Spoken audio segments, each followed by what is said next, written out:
and say it says this hangout is on air. No, this hangout on air is live. So let's just assume that that really does mean it's live. And okay, so hello everybody. So let's see. I think when you're like an average Joe, just walking around doing life, and someone says, "Oh, hey, what do you think about morality? Do you think it's objective?" You kind of instinctively go, "Oh no, I pulled him outie again." Hold on one second. Oh, up there, guys. There. Okay, so I was hearing myself, and I probably broadcast myself double. So anyway, I think the average Joe, when you just think about when someone just comes at you with that question, it seems to be a natural response or an instinctive response or an intuitive response to go, I don't think morality really could be objective, because it sort of seems like opinion. And so you kind of want to say, nah, it's not. Well, so the best explanation, or the best case I've ever heard for how it could be that morality really is objective has come from Ozzy, outside of books and stuff like that, as though I have read them. Right? So, but here he is. And so I was hoping, because it's difficult to find all in one spot, sort of Ozzy's explanation about how morality is objective from his point of view. So I thought, well, this could be a video that I could make where maybe people could refer to it to sort of get a feel for at least one way that that someone argues that morality honestly and truly really is objective. And so that's the purpose of this video. So that means I would want to ask Ozzy now, how is it that you see morality as objective? Well, I see morality as being objective because of what I think the subject of morality is. I think that the subject of morality, the object of concern with morality, the ultimate object of concern with morality, is flourishing and human well-being. And the factors that decide that are determining factors, real factors, biological factors, social factors, psychological factors, in the real world that determine our happiness, our well-being, and our flourishing. And when I say happiness, I don't mean something as narrow like a hedonistic concept of pleasure. Nothing like that. I mean happiness broadly construed, and happiness in the fullest and richest sense of where you could on your deathbed look back over your life and say, yes, that was a life well lived. That was a satisfying life, a gratifying life, a life that a person would want to live. And that, of course, exists on a scale. It's not sort of a pass-fail thing, right? It's something that admits of degrees. And so the determinants of whether or not one is leading or has led a good life, I think, are objective. They are real features of the world. They are facts that have to do with us, the kinds of critters that we are, and the kind of world that we find ourselves in. If the world were different, or if we were different kinds of critters, the moral facts, whatever they be, would be very different. And people have heard me give this example before. I mean, obviously, if I walk up to somebody in this hangout, if we were in the same physical room, and I were to walk up to someone and stick a pencil in their guts, just for no good reason or something like that, that would be clearly a horrible thing to do. And there are facts that make it a horrible thing. The fact that it would be terribly painful, that it would be terrifying, that it would be injurious to you. It would immiserate you, right? And it would also socially create a condition of disastrous mistrust thereafter. You would never feel safe in my company, and other people wouldn't feel safe in my company. And it would be right to be mistrustful of me, because such a unwarranted and irrational, gratuitous act of violence is exactly the kind of thing that should erode trust and confidence, and undermine one's sense of safety and the ability to cooperate. So everything falls apart that we value. Everything that conduces to well-being sort of disappears in that kind of act. Now, if we were different kinds of creatures, if we were, for instance, immortal and couldn't be killed, or if we had, a superpower like the superhero Wolverine, and you could heal immediately from such a wound, and if it didn't even hurt, if perhaps we were constituted such that not only do we heal immediately from such a puncture, but that it tickled, it felt kind of good, then that wouldn't be an immoral act, right? And that might even be a kind of way that might be a polite greeting. You walk up to a person with a pencil or a sharp object and you just stick them in the guts, right? Were we different kinds of creatures, or were the laws of physics completely different? If we lived in different causal relations to one another, then the moral facts would be different. So, as I see it, the moral facts derive from facts in the world about us, about the kinds of creatures that we are, the kinds of evolutionary natural history that we are the products of, the kinds of biological interests that we have, which determine the kinds of objective needs that we have, which determine our wants and which inform our values and our priorities. These, I think, are real features of the world.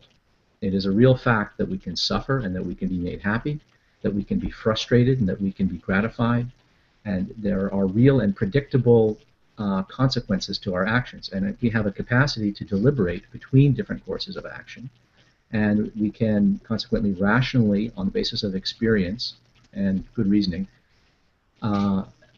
evaluate different courses of action to figure out what the predictable consequences of our actions would be on ourselves and on the mental states of other people with respect to their well-being or their immiseration. Those, I think, are all facts that are in the world. So it's in that sense that I think that there are moral facts. It's in that sense that I am a moral realist. It's in that sense that I think that morality is objective. This doesn't say that the judgment doesn't play a role in it. Obviously, when you are evaluating competing courses of action, your judgment has to enter into it, and you can be mistaken. You can be drastically mistaken about what's in your interest. You can be drastically mistaken about the predictable consequences of an action. You can get them wrong. Your experience can mislead you, or you can just be ignorant of some relevant variable. So judgment, human judgment and opinion obviously enters into this. But that's no different than in any other domain of inquiry. It's as true in the sciences as it is in moral inquiry.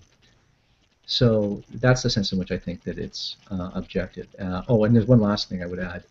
When we speak of objectivity, a lot of people think that objectivity has to do with something being independent of all minds.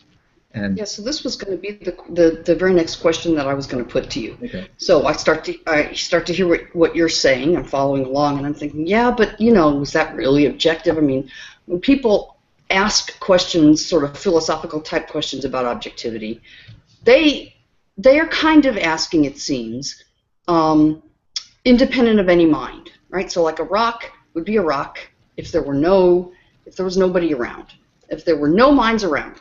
And so I think if you could describe what you mean by objective and maybe go through, you've done it before in videos, but if we can capture it in one video, that'd be great. Kind of go through sort of how people use the word objective and how equivocations happen in the middle of conversations that can confuse things, and what it is that you mean by objective when you are saying that you think morality is objective. That would be great. Could I add on one more request onto that, because it might help with the clarification? Could you also please give what you mean by subjectivity as well? Yeah, sure. Okay. Yeah, that's good. Yeah, no, that's good. I mean, they go hand in hand, right? They're often defined in terms of one another. So, okay, well, what do I mean by subjectivity in this context? In this context, it would mean, broadly speaking, two things. It would mean subjectivity refers to the fact that we have subjective mental states. That is, that we have mental experiences, that we have mental lives, that we have experiences that are not equally accessible to any competent observer, right? I'm aware of my pain in a way that you are not aware of my pain. And you're aware of your pain in a way that I can't be aware of it. I can infer that you're in pain, but I don't feel your pain. You can infer that I'm in pain from my behavior, but I don't have to bother inferring my pain from my behavior. I don't have to look and go, oh, I guess I'm in pain. No, I can tell. I can just feel it. And so our mental lives are characterized by what we call subjectivity, the fact that we have access to certain kinds of experiences that are not equally accessible to any other competent observer in the same way. The epistemological access that we have to our mental states is different. I'm aware of my memories and my thoughts and my feelings and my emotions and my pains and tickles and itches and pride and shame and lust and disgust and my imaginings and my fantasies and my visual perceptions, all of that. These are all subjective mental states. They are, in a certain sense, private. Okay, they're not equally accessible. So that's one sense of subjectivity. Another sense of subjectivity that where we use that word is when we're talking about the fact that we might have, for instance, an opinion that we cannot demonstrate to be true, right? It's non-demonstrable, right? And nevertheless, I might have an opinion about something, right? For instance, I have an opinion that I think that that there is life out there in the universe. Intelligent life out there in the universe is certainly possible, and I think that probably there is life out there. Now, I know that I don't have particularly good reasons for this. I mean, I can offer reasons, but I happen to be familiar with the counter arguments against that, so that I know ultimately my opinion on the matter is actually not very well informed. It's not very strong. I shouldn't feel as confident as I nevertheless do about that, right? I can't demonstrate that I'm right about that. And in fact, I would say that it's not even demonstrable. Given the present state of evidence, that's just not demonstrable. And so that's another sense in which we sometimes use the word subjectivity when we talk about a state of affairs, an opinion about a state of affairs that isn't demonstrable. We'll say, well, that's just your subjective opinion, right? So that's another use of subjectivity. There are others, but I mean, those are the two principal ones for the purposes of this discussion about morality. With respect to objectivity, objectivity gets used in all kinds of ways. It gets used to describe a fact that's equally accessible to any competent observer. So, like, you know, here I've got a glass of single malt scotch, and this is a fact that is available to my senses, to my experiences. But it's also available to yours. That is, were you present in this room, you too could see the glass, you could tap the glass and hear it, you could feel it, you could drink from it, you could smell it, and so forth. So the fact that there is a glass of scotch here is a fact that is equally accessible to any competent observer. Unlike my pain, for instance, if I have a pain in my elbow, that's not a fact that's equally accessible to you in the same sense that this is, right? Another usage of the word objectivity is when we're talking about a fact that doesn't depend for its existence. Hang on a second, I'll say. Yeah. Sorry, I'd hate to interrupt there, but I need to ask for the sake of clarification. So when you're dealing with like the notion of these facts in real life about how we respond to things, like, you know, it is a fact that when we're stabbed we feel pain. You've now just said that we can't recognize that as fact. No, I didn't say that. I didn't say that. Okay, so please explain like the separation there. So the feeling of pain or the experience of pain, how we can have it both as an observable, factual state for moral realism. It's not. It's okay. not. There are Yeah, two kinds of facts. There are subjective facts, and there are objective facts. And this is one of the things that people get hung up about. People want to say that something is only a fact if it's independently accessible to any competent observer.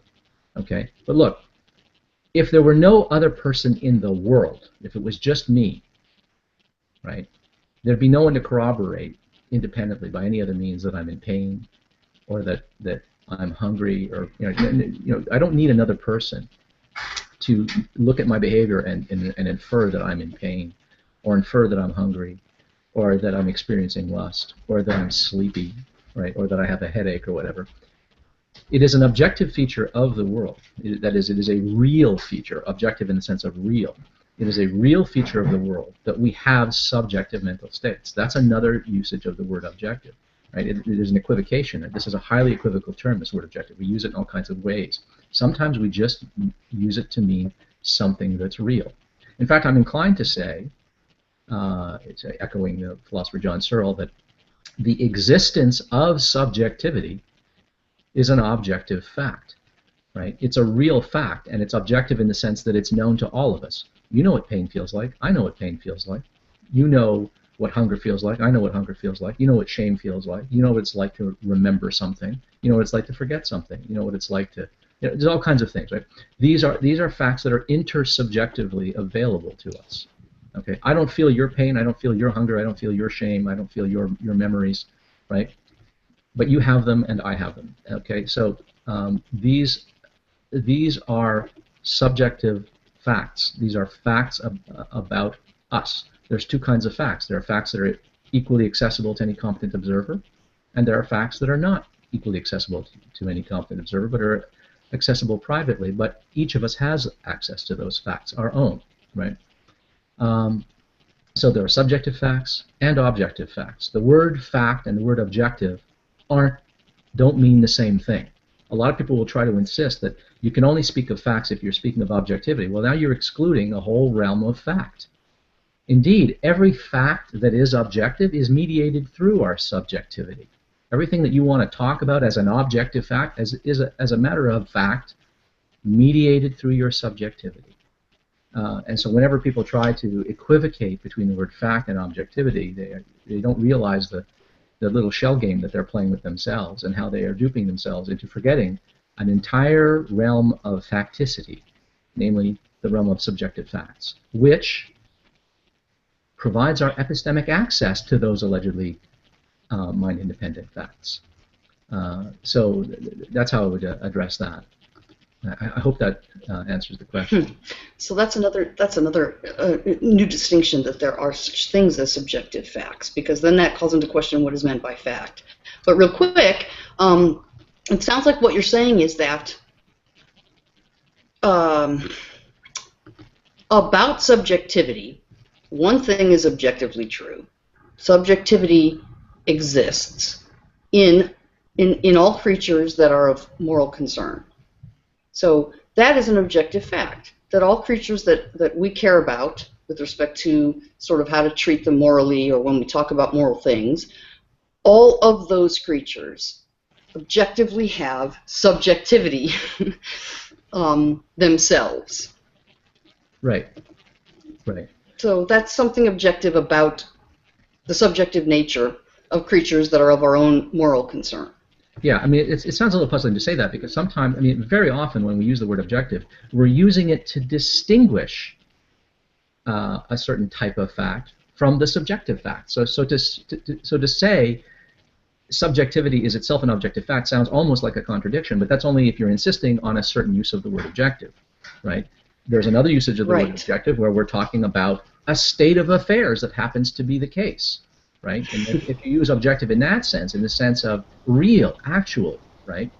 Then of course you can talk about subjectivity being an objective fact. Now that's a way of speaking I'm not entirely comfortable with. Okay? But I use it in this case, sort of quoting John's earlier, when he says that I'm inclined to say that subjectivity is an objective fact.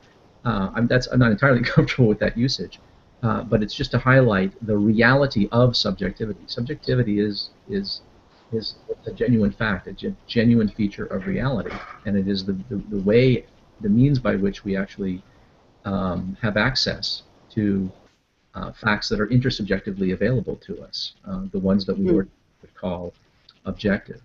And in moral discourse, subjectivity gets used in other ways. Like sometimes in moral discourse, people will say, your moral claims aren't objective because they're not absolutely universal. They're not applicable to everyone. There are exceptions to whom they apply to, right? So sometimes people will use the word objective in moral discourse to refer to a rule or a moral proposition or claim that is universally applicable. And if it's not universally applicable, then they'll say, oh, it's not objective. Right? Or they'll say, wait a minute, you've got a moral rule here, but it doesn't apply in every case, in every instance, in every situation, in every circumstance. In other words, it's not exceptionless. Right? So sometimes people will use the word objectivity to mean, in moral discourse, a rule or a moral recommendation or proposition that is absolutely exceptionless, right? Or that it's unchanging, or all of the above. Some people will say, something is only morally objective if it's independent of any minds, if it's unchanging, if it's exceptionless, and if it's universal, right? So that's why it's important in moral discourse when someone says, your moral system is subjectivist, mine is objective. You need to get clear on, well, what exactly are the features the ingredients in what you're calling objectivity, because this is such a sloppy term. It's almost worthless. It has to be qualified. So whenever people ask me, my opinion, I try to explain the sense in which I'm talking about objectivity. But of course, everyone is sort of carrying around a raft of ideas about objectivity, and the word gets used so many different ways. But we have a tendency to want to insist on a particular usage. And that's where we get into trouble, because you get two people insisting on that no, you're not using the word right. No, you're not using the word right. And of course, there isn't a right way to use this. They're just different, competing, conflicting usages. And it's sometimes best to just use the words like unchanging, exceptionless, universal, mind-independent, intersubjective, whatever it is that you think constitutes objectivity. Use those words. Try to avoid the words objective and subjective if you can, right? Can I ask a question on that, if my sound Okay, so just to sort of recap real quick. Oh, go ahead, Xbox. No, I'm lagging. I'll type it out. Okay, so just to recap, when you are talking about objective morality and making a case for objective morality, you do not mean independent of any mind. You do not mean universally applicable. You do not mean completely exceptionless. You do not mean absolute. I guess that's the same as exceptionless. The objective that you mean is that it's equally accessible to any competent observer. Is that correct? Or right, would another word for that be intersubjective? Or is there something wrong with replacing?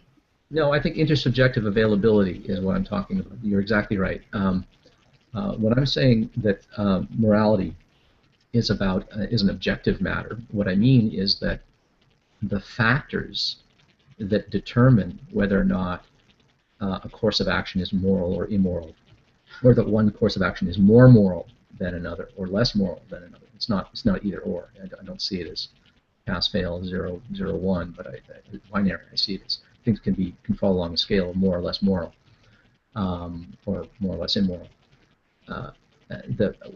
My view is that the factors that determine the degree of morality or immorality of a course of action are equally accessible to any competent observer in principle.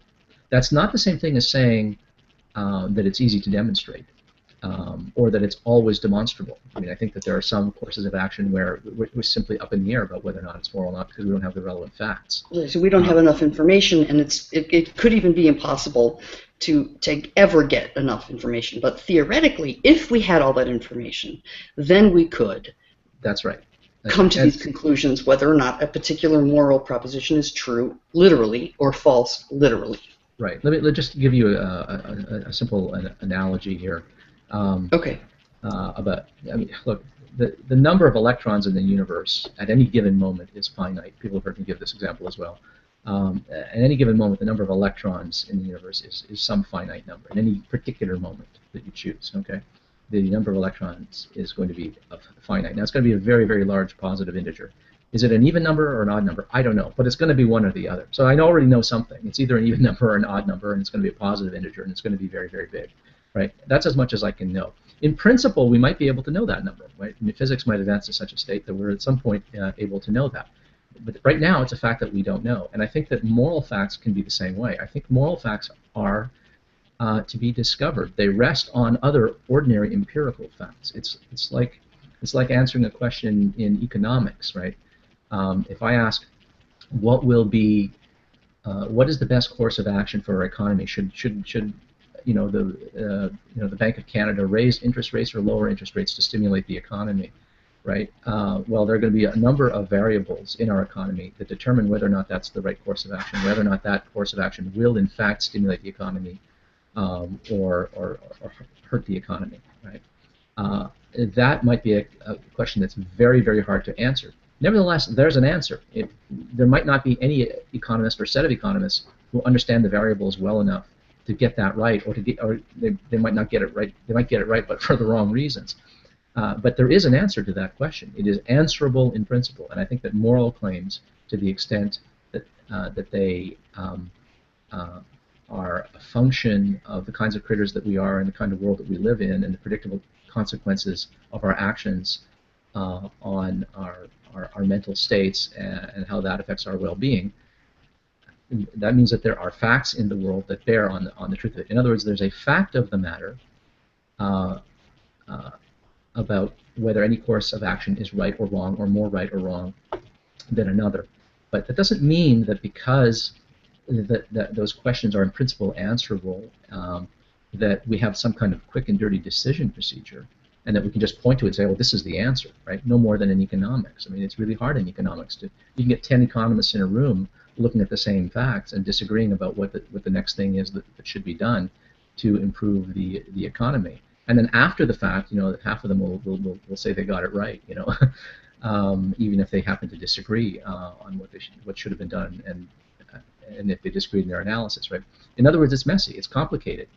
We don't yet have a science of morality. We would like to, but we don't. It's more of an art, so that's how I see it, and I hope that answers your question. Can I ask something? And this might be to turn it a little bit, or have you address it in a slightly different way, in terms of morality being a category of discourse that is not itself, let's say, health, right? So when we talk about health, if I go to any doctor in the U.S., I will get a consensus on what it means for my heart to be healthy. There are certain things we look for, and when we talk about health, we're not just talking about something that someone can define for themselves. It relates to objective facts about the thing of which we're speaking to, and its use and how it performs. And when I'm talking about a healthy heart, I'm talking about one that pumps blood well.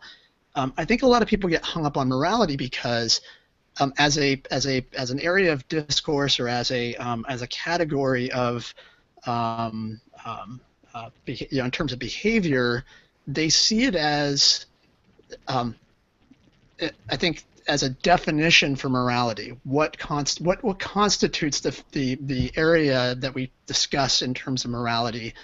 That definitions can vary, and I see it very much like health in that we're actually talking about something, and we can kind of conduct these little thought experiments to kind of whittle down to what it is we mean when we talk about morality. Can you talk about that a little bit, I guess? Yeah, I have a point I want to make about the analogy with health, because it's one that gets made a lot. It's one that it's an analogy I made for years and years. Sam Harris uses it in his book, The Moral Landscape.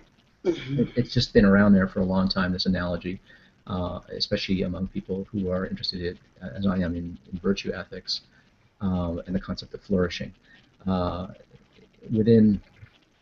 Within the scope of virtue ethics, the goal, the primary value, the thing that undergirds morality, the objective towards which we're all striving, is flourishing, and that's hard to define. And why should it be hard to define? Well, it's hard to define because it's open-ended. We don't know everything that goes into flourishing, and this is where the analogy with health comes in. Our concept of health today is different than it was 50 years ago, and it's different than it was 100 years ago, and it's certainly very different than it was 1,000 years ago. Now, is there such a thing as health? Well, sure, there's such a thing as health, but our understanding of health, our conception of health, is itself something that we have to discover. We learn and come to understand increasingly what is an ingredient in health, right? Health, if I ask what is health? Well, health is a lot of things. Health, it means not being sick, but also it means being fit. It also means being disease-free and having a good constitution and having a strong immune system and recovering well from illness. Health might also include a certain mental dimension, a certain state of mind, a certain amount of freedom from stressors, things like that. Health could also include having a healthy sex life, an active sex life. It could include peace of mind and a sense of security, and having friends. I mean, health is a very big, open-ended concept. Okay, we don't know what health is, in the sense that we don't have a definitive answer. The book on health is not written yet. It's being written. It's not completed. Who knows if it ever will be? And I think it's the same thing with the concept of flourishing. It's an open-ended concept. Morality is an open-ended discourse, just like medicine is an open-ended discourse. We discover medicine. It's not like, oh, we figured out what health is. Once we figure out what health is, we know what the hell we need to do. No, it doesn't work that way. It's not that easy. Even if we knew, if we had some definition handed down to us of health that was absolutely correct in every detail, even that wouldn't necessitate that we therefore know what to do to achieve it. That's a separate question. That's a practical question. What then must we do to achieve this objective? Having an objective doesn't guarantee the method to achieve the objective, right? Knowing that I got to get over there doesn't tell me how I got to get over there. The route to there there's a lot of different routes, and some will be better than others. And I think it's the same concept with morality, right? When you're trying to enjoy the life well lived, right? That's the eudaimonian idea, the idea of flourishing, right? Is to accomplish a life well lived, a satisfying life, not just a pleasurable life, but a satisfying life. When you're working towards that, you have to have some working definition, some working conception of what constitutes flourishing. And I think we all do have a working definition, but it's to be understood that we can discover that we're mistaken individually, or as a culture we might discover that, oh, well, we had certain ideas about what constituted flourishing and we were wrong about that. Just like people have had ideas about health that were drastically incomplete and in some cases importantly mistaken. So that's why I think the analogy with health is a good one and an important one. It helps us understand that just as health is an objective matter, even though we haven't figured it all out yet, so the concept of flourishing and the concept of morality can be objective and answerable, but that in no way implies that we've got it all sorted out. There was such a thing as health, and there was such a thing as medicine 1,000 years ago, but it was very different than what it is now. We've come a long way. There can be progress with health and medicine, and I think there can be progress with our understanding of flourishing and with morality. So, can I add one more? Can I add something to that? Is that something that helps me think about it is that if what constitutes us was different, our health might, what constitutes health for us might be different, right? So if my organs behave differently, if I had certain facts about me, that's what I really like about moral realism, is that it corresponds to the facts about us with the facts in the world. And were those to change, the moral facts would change. What constitutes moral acts or virtues would change along the lines of the facts about us, right? Right. Yeah. Exactly as if our organs were different, if the ingredients in our blood was different, if we were different kinds of critters, then what would constitute health would be different. What would constitute a healthy diet? What would constitute the right kind of exercise? Like scotch. Scotch might be healthy for you, were you to drink it. Or sugar. Well, I think Scotch is healthy in some respects to certain ends, and unhealthy in others, and of course quantities matter. Too much, there can be too much of a good thing, and the same thing can be said about sex, or any food. So. If we were different critters, what would constitute health and what would constitute good medicine would be completely different, and it's the same thing with morality. Yeah, and the reason that you're bringing that up is because you are demonstrating that in a similar way to health, or perhaps in the exact same way, morality is literally tied to the kind of creature that we are, or our biology, right, or our evolutionary results or what have you, right? And in relation to the facts in the world, right? It corresponds to what the situation is. That's why it's virtue based. It's not based on a set of laws or principles or whatnot, right?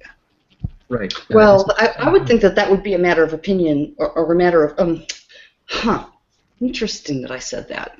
I'm not so sure that immediately, instantaneously, you go to virtues. So for you, Bert, you instantly went to virtues. Well, And explain the connection.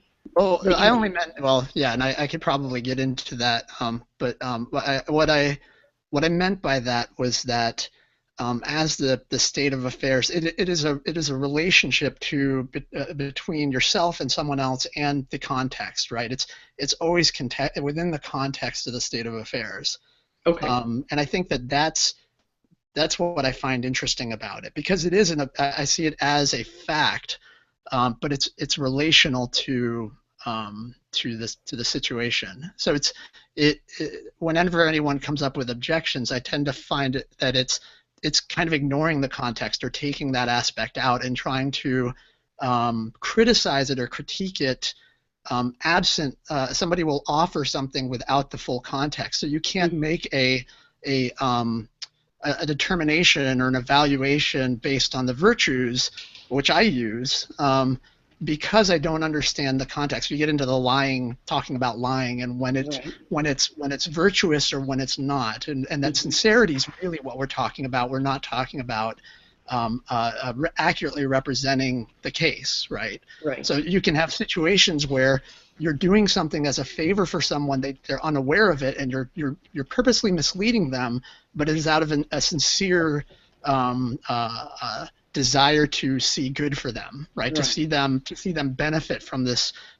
It's a surprise birthday party or whatever. Right. And usually it's when you remove the context that creates the artificial scenario where these things break down, because it is a correspondence to the state of affairs between the facts about you and the moral and morality emerges or supervenes upon those situations, essentially. Right. So what you're getting at is that, at least in your opinion, it would be wrong to say, to sort of look at morality as a list of rules that are absolute, and that to try to view morality that way would cause a lot of real mistakes. Yeah, I think it's that there are certain attitudes that you want to nourish, or you want to they're not rules outside of the context of the state of affairs. It is more. Right. I'm not sure how to actually. Ozzy, you might be better off in terms of communicating what it is that the virtues represent. Okay. Well, before we move on to that, because I think that there's something that there has been in the chat for a while that we should maybe cover, and then we can move, because it may organically move there anyway. But so one of the things in the chat is sort of, you still can't really show that what's motivating us at the bottom isn't preference. That really what it is, even though you can put all these labels on it, it's really at bottom sort of just about kind of how you feel and a matter of preference. So that was a question that was asked in the chat, and I'd like to go into that first before we move on into sort of virtue ethics and what have you. Sure. You asking me? Yeah, of course. Okay. Well, no. There's other people anyway. And we were just talking to Bert. So, okay. Bert, I mean, it would apply to Bert too, because I think that he also agrees that at bottom it's really not about preference. But I think that might even be, even though it seems frivolous when you first look at it, and it seems trivial, it's not as easy of a thing to dismiss, this idea that, maybe you think it's that, but really it boils down to preference, and maybe this moral preference is more important than your pizza topping preference, but you can't really say it's other than preference. Right. And I think Okay. that's one of the real sticklers. Yeah. Okay. Well, let's talk about this pizza topping thing. It's another example I could bring up.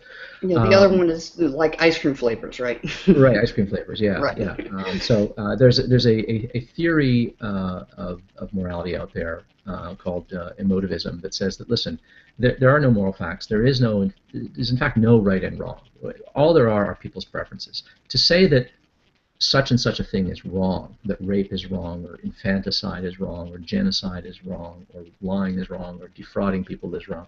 To say that these things are wrong is merely to say that you disapprove of them. Nothing more. I just don't like them. I just don't like how it makes me feel, right? And to say that you approve of something, that you approve of honesty and cooperation and courage and stuff like that. To say that you approve of these things is to say that you think they're right is to say nothing more than that you approve of them, that you have a positive feeling towards them, nothing more. And this would explain why people disagree so drastically in various circumstances about various moral claims, right? They'll look at an action or an event and they'll say that's right, and another person will say that's wrong, and it just makes one person feel good and the other person disapproves of it, right? So this is sort of emotivism. The idea is that morality is non-cognitive. It is really just about the feelings, the feels. It has nothing to do with evaluating a proposition with respect to its truth value, whether or not it's true or false. There's no right or wrong. There's no truth or falsity. There's no veracity that's predicable of moral propositions. There's just how it makes people feel, and that's it. And the standard argument that would be given in philosophy, in almost any philosophy or ethics course, would be that, well, if you actually look at moral discourse, if you look at how people talk, if you look at how they behave, you'll notice a striking difference between how they treat preferences from how they treat what they themselves will call a moral proposition or a moral issue or a moral dilemma. If you and I disagree about pizza toppings, I might be completely baffled by the fact that you don't like Hawaiian pizza. I happen to love Hawaiian pizza. And there are plenty of people who just scratch their heads in puzzlement. Ozzy, how could you possibly like ham and pineapple on a pizza? That's just obscene. I love it. I think it's great, right? Now we'll disagree about that. That is clearly a disagreement about preferences, and I think people will agree that that's a difference about preferences. There's no sense in which we feel that there's anything sort of moral at stake there, and consequently we tend not to get too amped up when we disagree about these things. I mean, we could get into a disagreement about it, and I might say something like, well, you just you're some kind of Philistine, you just don't have good taste, and he might accuse me of the same thing, and then we might start insulting each other, and then we might get amped up, but then we're getting amped up because we've insulted each other, or we're not crediting each other with good taste and stuff like that, but it isn't because we actually think that the issue of pizza toppings is consequential. It's because we've just started getting personal about it, for instance. Okay, so certainly people can get amped up about whether Star Trek or Star Wars is the better fictional sci-fi universe, but with pizza toppings, the same thing. But with moral questions, people behave very differently. People get really indignant when they think that something is wrong, and another person says, no, it's not wrong, or worse yet, that it's actually right. They get very morally indignant. We treat these questions differently, and so when if people were genuinely consistent with this position, if the people who say that morality is nothing but preferences were genuinely consistent, what should happen, what one would predict, is that if you think that really everything is just like flavors of ice cream and pizza toppings, and whether you prefer Star Wars or Star Trek, you shouldn't get any more indignant, and you shouldn't get morally outraged when people disagree with you about some matter of social justice, or some horrible thing they've done to you, or some horrible thing that they've done to someone you care about, or any injustice that you perceive in the world. You shouldn't get morally indignant. You should just say, oh well, tomato, tomato. That's how they like it. I like it this way, right? You could in fact disapprove of it strongly, but what you shouldn't be feeling is indignation, right? I mean, do you really feel indignant when people prefer a different flavor of ice cream? No, no matter how crappy tasting. Yeah, go ahead. Oh. Sorry. Yes, and that's the point. I think with I think the idea, or at least the way I understand it, with emotivism, is that the concept is it your preference to feel sad, or is it your preference to feel happy in particular situations? When you, like, I'll give you an example. When you witness a comedy act, for example, is it your preference to laugh at the jokes, or does the laughter come about naturally? I don't think we prefer these things at all. I think they just happen to us. I don't. Right, but the I don't idea of choose to laugh or find something funny. I just do find it funny, and right, I just approve or disagree. right. So the idea of emotivism seems to be based in those happenings, essentially. So the concept is that one does feel, one does have these feelings that occur, and from there we base the idea of how we view moral situations.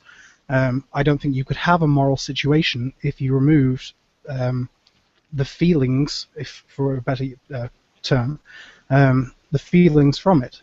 But it's no, not. that's true. That's true. Go ahead. I'm sorry. I thought you were done. Sorry. Yeah, sorry. No, just to say, like, I don't think it's a fair notion to call it preference when these states occur. Essentially, it is not my preference to feel sad in particular moments. Right. That is the way it is. Preference isn't being used here in the sense of choice, right? I can prefer one thing over another and have no choice in the matter, right? A preference is that you value one thing more than another, right? So I don't choose to like pineapple pizza, pineapple on my pizza, or Hawaiian pizza. I really do not choose that. I didn't decide that. I discovered that. It's a fact about me. It's a fact that could change. In principle, my taste could change. But I didn't choose that. So the word preference shouldn't be understood in some narrow sense to mean something, two options that are before me, and then I, just deliberate on them, and then I just decide arbitrarily, or with reason to, one or the other. I don't choose my beliefs. My beliefs happen to me. I don't choose my emotions. My emotions happen to me. I don't choose my preferences. My preferences happen to me for the most part. I can have deliberations that will influence my future preferences, such that I can And the shape preferences. what I can. My preferences are subject to decisions that I make, but I don't just decide my preferences. So I don't want to be misunderstood. But the preferences do impact upon how you behave. The effect. Oh yeah, absolutely, absolutely. But the emotivist is trying to say that there is in fact nothing more to a moral proposition or a moral claim than a feeling that you approve of something, or you disapprove. You prefer one state of affairs over another state of affairs. And Yeah, I and think then, there are a couple of things to say about that. The first thing is there are lots of times where I will look at a state of affairs and I prefer it be that way, and yet I judge it wrong. Right? There are lots of circumstances where people will say, wow, I just saw that guy get a beating, and I kind of like that he got a beating because I can't stand that guy. Just watch Game of Thrones and look what happens to King Joffrey, and tell me you're not happy to see him die horribly the way he dies. Sorry for the spoilers. Okay, but I mean, I felt a tremendous visceral satisfaction, but that doesn't mean for a second that I think it's the right thing to do to, Well, that's really interesting. I mean, that is a really good point. So, yeah. Yeah, so I don't think so go ahead, Helena. Oh, I was just going to say, Ned or Bert, you wanted to speak on this issue. I'd like to hear from Ned and then maybe Bert afterwards, unless of course, Bert, you think that you have an answer to the thing that Alex brought up. Okay, I'm picking Ned. I'm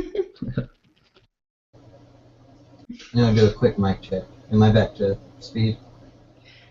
Yeah, I can hear you. You sound pretty good. Okay, thank you. So, Ned, what did you want to say about preferences and emotivists?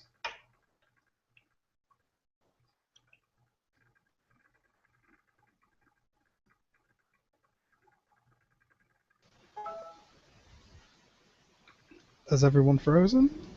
No, Ned, either your mic is muted or your mic's unplugged. Is he broadcast? I have no idea. Yeah. He is broadcast. Yeah. He got question marks on the side, so I imagine he was talking and we just couldn't hear him. Yeah, I guess he's having a mic problem. Bert, did you want to speak to this? Yeah, Bert, you're up until Ned fixes issues. Yep. Yeah. So in regards to preferences and morality, I see part of this. Obviously, morality deals with relationships between agents, right? It deals with behavior towards another, and this gets a little bit into the video that you had on speech acts in terms of that when we are communicating to others and we are there is a there's a quality to the exchange that individuals, for the sake of intelligibility, are trusted to reflect the truth, and that to deceive or to it's not so much that it's the that there is an expectation that you're setting up with another individual, and that you can mislead, and you can there's a relational aspect to morality that emerges when you have two agents that is not present when you're talking about preference. Like I can be on a deserted island by myself, having preference for coconut each day or going for a swim or whatever, but I can't have moral interactions on my own, right? So the field of discourse is very different between when we're speaking about mere preferences, which do not impact others, and morality in terms of behavior and interactions between social agents, right?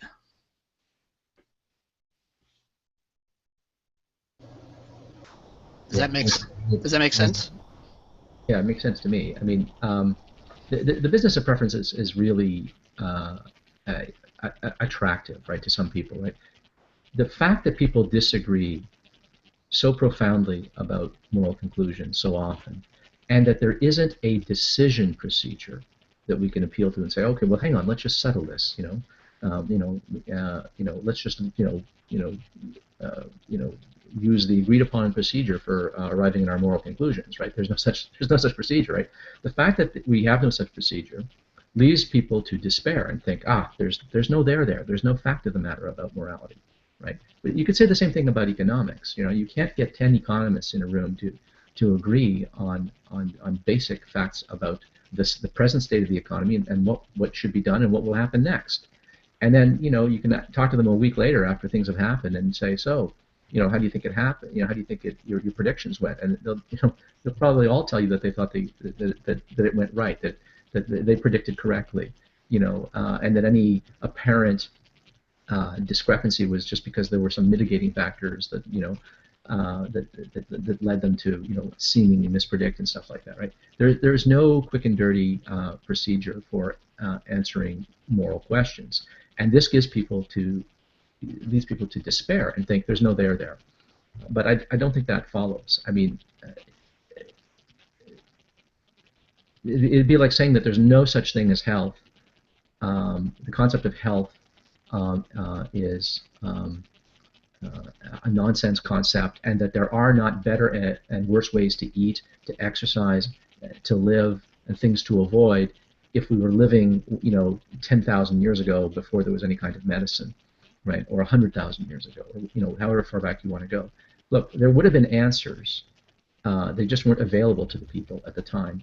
And there was such a thing as, a healthy early Cro-Magnon teenager, right? And as opposed to an unhealthy one, right? But the facts were not in place for them to know the answers to that, and they just didn't know what they needed to know for the most part to speak on the issue of health. And that happens a lot with moral discourse. Very often we just don't have the answers. And so what we tend to do is we just say, well, people feel very strongly about these things, and clearly moral values are values, right? And preferences reflect our values. Therefore, we think moral claims must be just preferences like any other. But I think that I have moral preferences, but they're not merely preferences, right? They are moral preferences. And this is interesting, you can get two people who disagree almost to the point of violence on the subject of Star Trek versus Star Wars. They can get really heated, right? Or brand loyalty over things like beer or something like that. I mean, people can get really, really amped up. You can get two people in a room arguing very, very strenuously to the point that you think that they're going to come to blows over it. But you can ask them, is this a moral question? And they'll tell you it's not a moral question. And you can compare it to a moral question about which they don't feel particularly, amped up. And they can distinguish, right?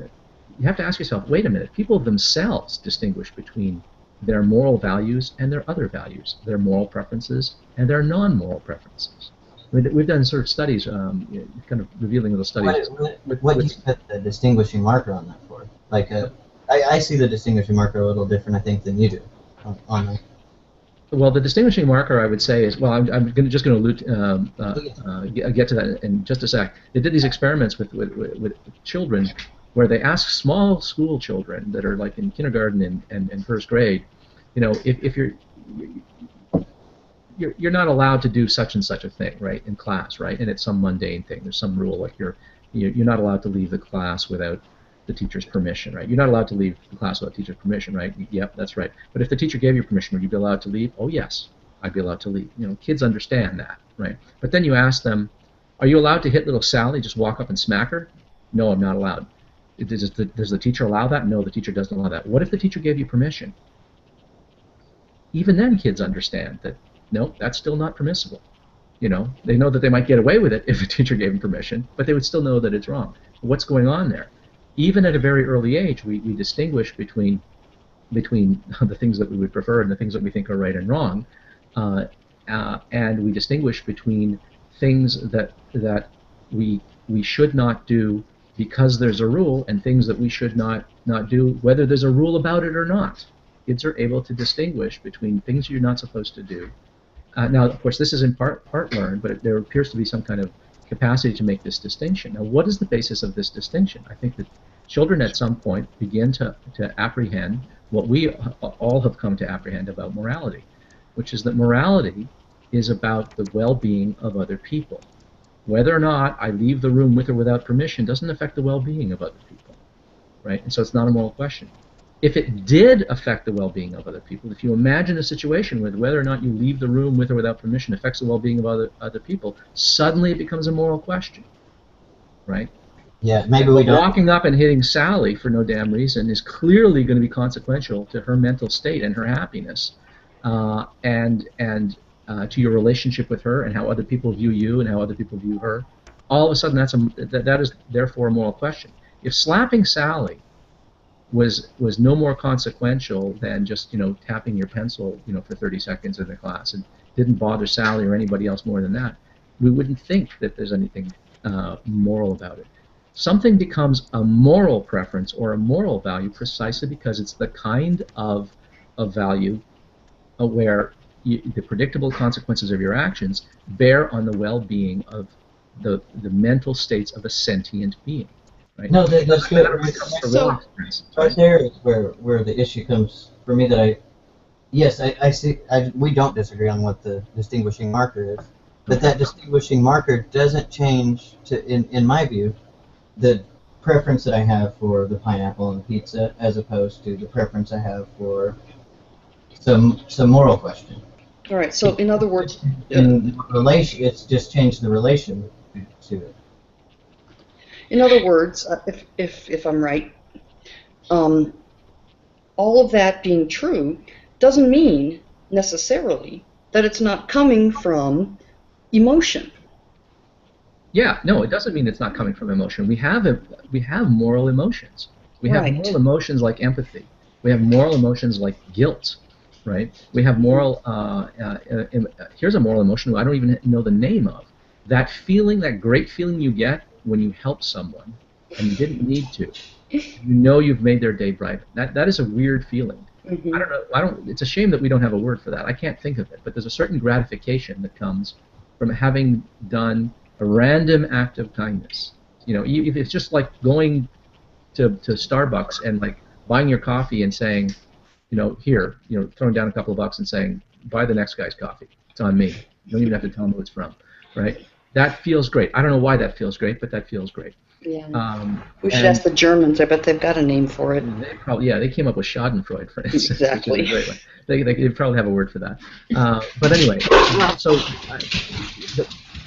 it doesn't follow that because something stems from emotion, that therefore it's irrational and doesn't point to a fact. Curiosity, scientific curiosity, I got news for you. Curiosity, that's a feeling.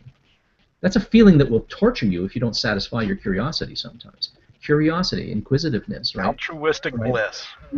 Yeah, altruistic bliss. That might be a way to characterize it, although I wish there was one word for it other than an expression. The sense of intellectual satisfaction when you answer a question, when you crack a math problem, that feeling, okay, that's a feeling, right? Everything boils down to feelings, right? To quote David Hume, you know, reason is and ought to be the slave of the passions. That's a rough quote. It's not exactly right, but it's approximately right. At the bottom is our passions, but your passions arise out of your needs, and your needs arise out of your interests, and our interests arise out of our evolutionary history. They are not accidental, right? We have objective interests by virtue of the kinds of critters that we are, and the selective pressures that have acted on us. If we had a different evolutionary history, we'd have different interests, we'd have different needs, we would therefore have different wants, and we would value things very differently. But we value what we value because of the kinds of critters that we are. And this I take to be an objective matter that is settleable by appeal to facts in the world. It's just that it's a messy, complicated thing to answer. And feelings are a part of it. Feelings are absolutely an ingredient in it. But the fact that a difficulty is this: most of us don't think very hard about what we value morally. Right? We just drink in our moral values with our mother's milk. Right? We just imbibe what we've been told. We drink it in from our surrounding culture and what's been pickled into us. We have these little rules of thumb and the golden rule and honesty is the best policy and things like that. They get pickled into us, and that's how we sort of regulate our lives. We don't think much more about them. We sort of feel very strongly about these things, and when someone comes along and says, yeah, but why is it right? Then we're kind of stuck. We haven't thought about it. We've been living this way our whole lives, but we don't know how to justify them most of the times. Most of us haven't done any extensive thinking on the matter or reflection. And so our immediate answer is to say, well, it's either just obviously true or there's no fact of the matter, it's just how I was raised. Right? And you can point to the fact that people were raised differently and sometimes have very different moral intuitions. So at bottom, what ends up happening is people just think that all there is moral intuitions. And nothing behind it. But that doesn't follow. The fact that people disagree and that a lot of this is based on feeling doesn't imply that there's no fact to the matter and that there are no right or wrong answers. I think the other reason what makes it really hard is that going back to health, and I think you've mentioned this recently, is that when you neglect what constitutes health, you will be forced to deal with that at some point, right? Like if I want to define health other than a heart that pumps well or whatever, or clean blood vessels that don't have cholesterol buildup or whatever, reality will impose itself on you, and you will redefine your picture of health based on what eventually happens to you, essentially. But in the case of morality, I think it's because these are not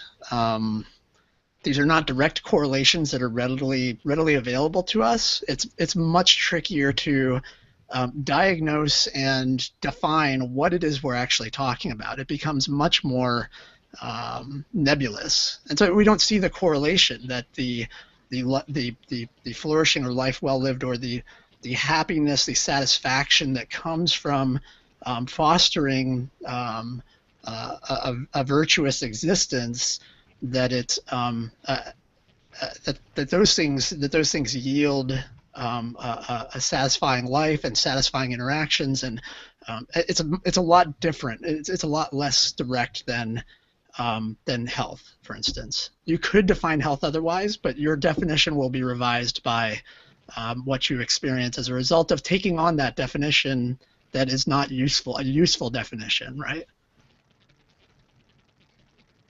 Yeah, I think there's definitely because there are moral facts that bear on flourishing.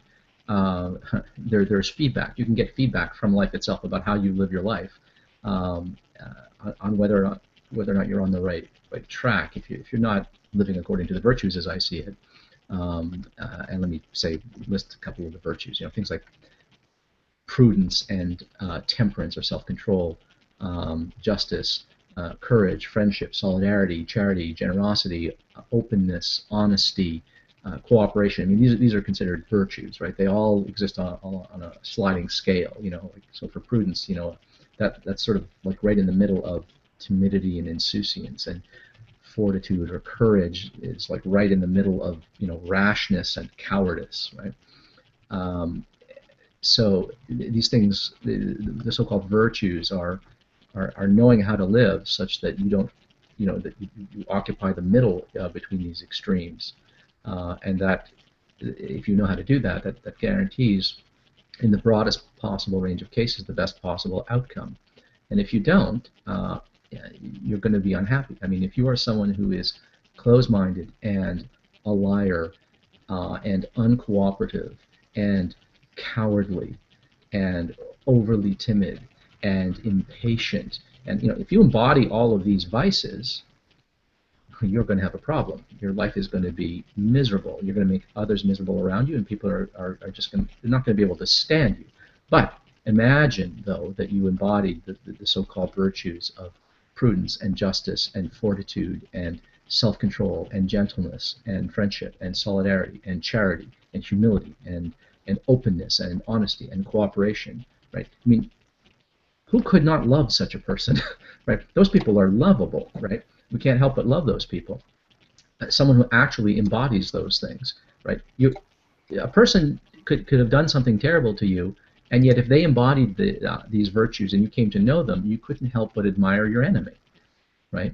These are admirable qualities, right? And that's in virtue-based ethics. That's how we are to understand what constitutes morality. It's not following a set of rules. It's knowing when the rules apply and when they don't apply. It's living well, and living well means understanding how to understand the situation so that you have sufficient self-control that you can apply each of these virtues, that you can have practiced and cultivated each of these virtues, so that you are acting in ways that conduce to your own flourishing and well-being and that of others around you. That automatically makes for a smoother life for yourself and everyone around you. It has nothing to do with rule following. It has more to do with understanding when the rules matter and when they don't. It's a matter of discernment and judgment. Ozzy, can y'all hear me now? Yes. Yeah, okay. Great. I mean, that all makes sense, but to me it seems like and again, I may be oversimplifying this, but it seems that we're one step removed from the source, which, in my opinion, would be goals. And what I mean by that is in the same way, like y'all were talking earlier about health.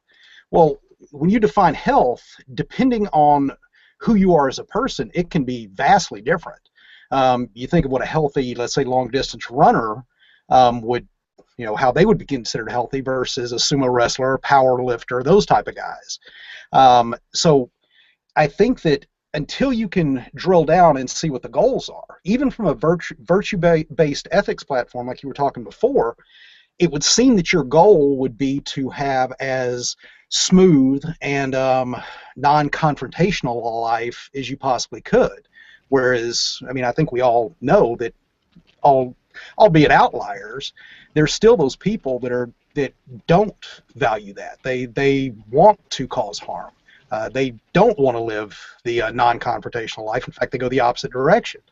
So if we look at it from that end, from a goal perspective, it seems to me that that almost mandates that all of our morality would have to be subjective based on those goals. Well, just real quick before we jump in, Ozzy. Yeah. Sorry, just to get a clarifying question from Ned. Ned, do you regard goals to be synonymous with desires, or is there a separation for you in goals and desires? I would say separation, because I can have a goal. Let's say that, luckily I'm not, but let's say that I had started taking heroin, or I was a smoker. My goal may be to be free from those addictions, but my desire, even from a biological standpoint, is going to be to continue to use that substance. So in that way, I would definitely say that there's a delineation between the two.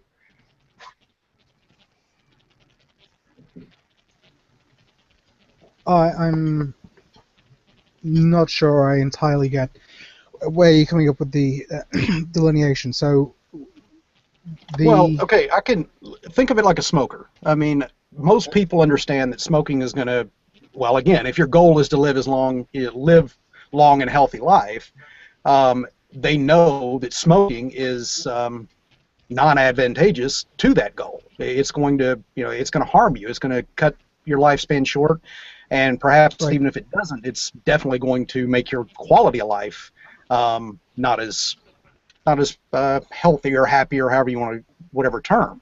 So where my goal may be to get off of it, my desire, my want, from even a biological standpoint, because the nicotine is my body is going to crave that nicotine. I'm going to have that desire, even though my goal may be different. Does that make sense? Well, see, where I think I would disagree with like the words, and maybe this is my own. Maybe I'm poisoning the well with this, like throwing this in here. But I would say for such a situation, the desire is to quit smoking, and it is the will that is lacking. So for me, the notion of goals in that sense aren't truly separate. I have either I have the desire for something and I have the will to do it, or I don't. Or the will to get to that position, or I don't. Yeah. Wouldn't sorry, Sure. maybe if I could bridge the gap. Ned, it seems to me like goals to me sound a little like back to preference talk, right? In terms of what you would want versus what you ought to do. And Alex, it seems like what you're talking about is like pro-social, anti-social behaviors, where you have dispositions that maybe you don't have. Maybe the facts of your, let's say, when you're talking about smoking, you're talking about someone who has a chemical addiction that is messing with their ability to choose a certain course of action, right?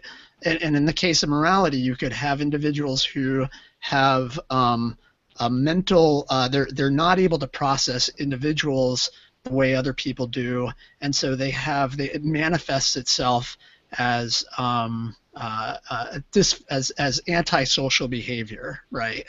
Right, and I guess we could look at it from the perspective of, and what I'm hearing is perhaps the people that don't have the same goals as us. Like, my test, whenever I get this brought up in conversation, basically my test is any action that, if incorporated throughout society, would harm the flourishing of humanity over the long period of time is bad, is a negative, and vice versa. And I think most people are going to have at least something along those same lines. And let's say that anti-natalist, those people would say the converse is true, that humanity is literally a virus that needs to be eradicated because we're harming the planet. I think it would be hard to determine that there's something wrong with those people, either from a medical standpoint or any other type of position. I just think that even though they believe that we should not procreate anymore whatsoever and just allow the human race to, slowly die off, that's counter to what my moral standing would be. But isn't that the point of morality? Is that we have pro-social and anti-social behaviors, and we have certain we act against the interests of others, and we have all sorts of things we want to do. But morality is a way to mitigate those mere wants and desires, or those things where we're not acting. We're a social creature that's acting not in a socially conducive manner. So right, the way I see is that morality definitionally doesn't concern it. It is actually the antidote to those types of behaviors, right? Well, but again, that's only if the agreed upon goal is the betterment of humanity. There you go, right? So that's sort of what I was getting at in the last video. But that's like saying that the goal of health is not to have functioning organs, or that you could come up with some other definition, but we can kind of we can press on that and see whether that's actually a useful definition, right, for health. If it's it's useful only in the context of a goal. If I am someone who is, let's say, riddled with cancer and I want to die, or for whatever reason, even a mental I'm so distraught mentally that, my body's perfectly healthy, but I don't want to live anymore. My goal is now to be what everyone else that wants to live would be considered unhealthy. Taking an overdose or shooting myself in the head or whatever it is very unhealthy if you want to live. But seems easy to answer.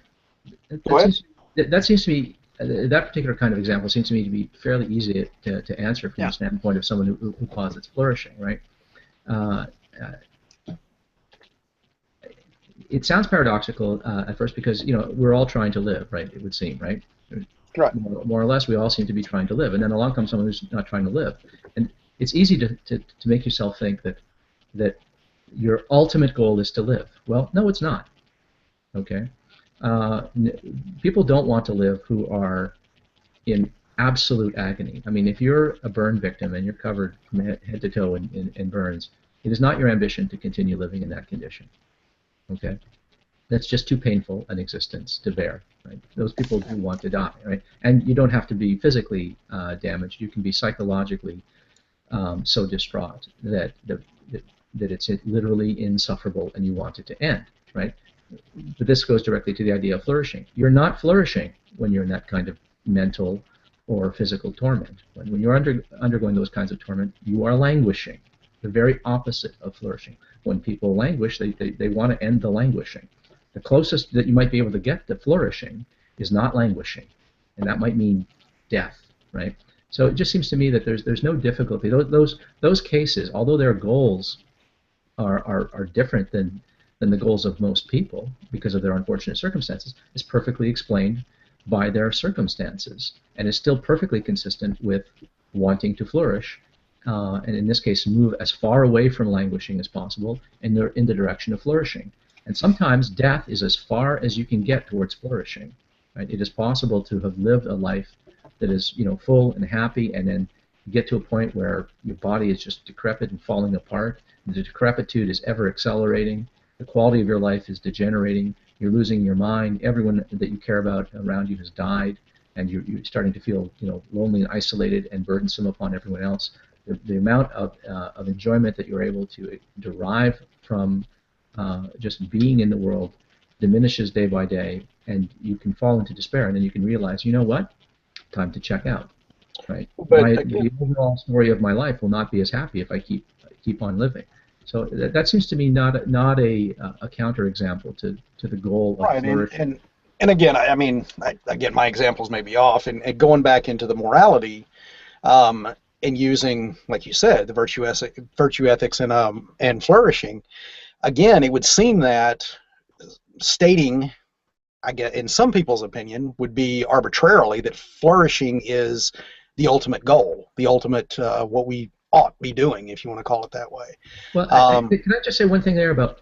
I don't think that we ought to be flourishing. Okay. We do seek flourishing, and it is from out of that all of the oughts come. Exactly. And that's the case that people want to say, yes, but why ought you to flourish? There is no reason why you ought to flourish, right? It's just that whatever kind of creature that you are, you're going to seek to flourish. We could be very different, however different we might be, 2 heads and 3 eyes, and cold-blooded, whatever. We could have been different kinds of creatures. We would still seek flourishing. Okay. It is possible, logically possible, to imagine a creature that doesn't seek to flourish, that seeks to languish, but it's rather hard to imagine the kinds of selective pressures that would favor an organism evolving that way. But it's at least logically possible. Okay, but then what would constitute morality there would be very different. There wouldn't be any concern over morality. That would not be a moral universe. Those would be critters that didn't care what happened to them. If a creature didn't care if it flourished or languished, right? If it suffered pain or gratification, then if it didn't care for itself and it didn't care for anybody, for any others, no other organisms had such a care, we might as well live in a world where everything is a stone and completely mindless.